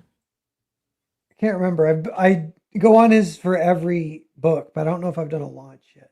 Yeah, let's social pressure Bancroft while he's not even here to launch a publicly demand it.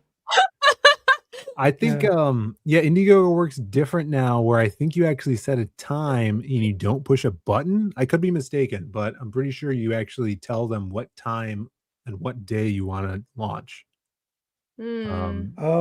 Definitely look at that ASAP.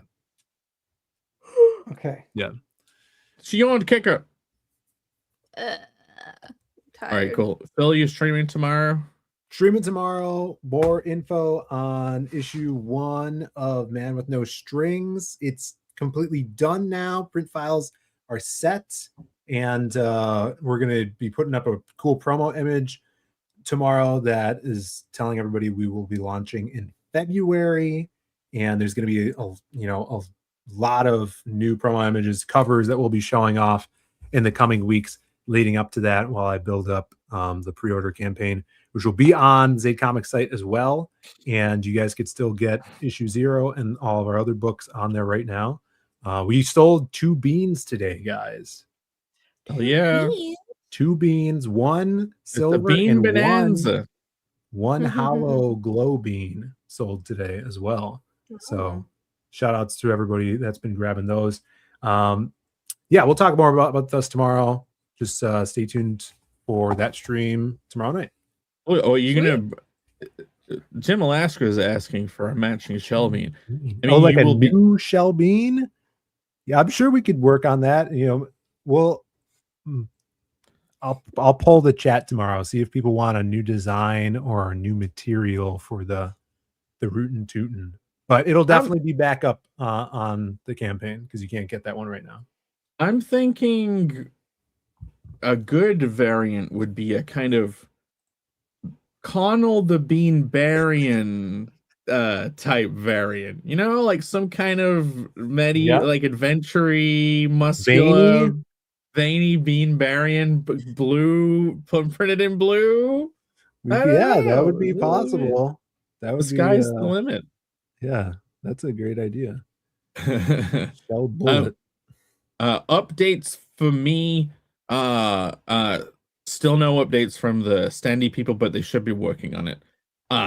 Sketchy Starts is like printing now. The only thing I have left to send off is the trading cards, and I have some kind of like edits from Alex. Yeah, I've still got 2 minutes. Still got 3 minutes. I have some edits from Alex that I need to like look over and spell check all the trading cards. Nice. And like in the background, basically, I am working on the next book. I just don't really want to talk about it until you guys have book 1. I'm not trying to desperately hold on to the hype. I'm so excited for you guys to read the Connell one. It's so close. It's a very good book. You guys are gonna be massively entertained. The merch stuff always takes forever to do. It's just how it is. Yeah. Be waiting by your mailboxes every single day for the next month until it comes. Do the edits. I will. Well, anyway, thank you guys for thank you to the audience for watching, for enjoying the presentation and witnessing the first ever Panel Breakers episode. I don't know which numbering we would continue with, but this is both Panel Breakers 1 and Creative Block 125. Again, thank you very much to the very generous super chatters of TC for the amazing. We did pretty good for a first episode. It's almost like we know what we're doing. Yes, pretty good. I don't know. Maybe we should keep this going. Who knows? Yeah. Yeah. We should keep doing this. Next week is on Irene's channel next week. Yes. And we will see you all there. All right. 0. New season, new panel breaks. All right, I'm gonna click the button, and I already have the like outro video set up, so it should automatically do it. All right, bye guys. See ya. Bye. See you tomorrow, peeps.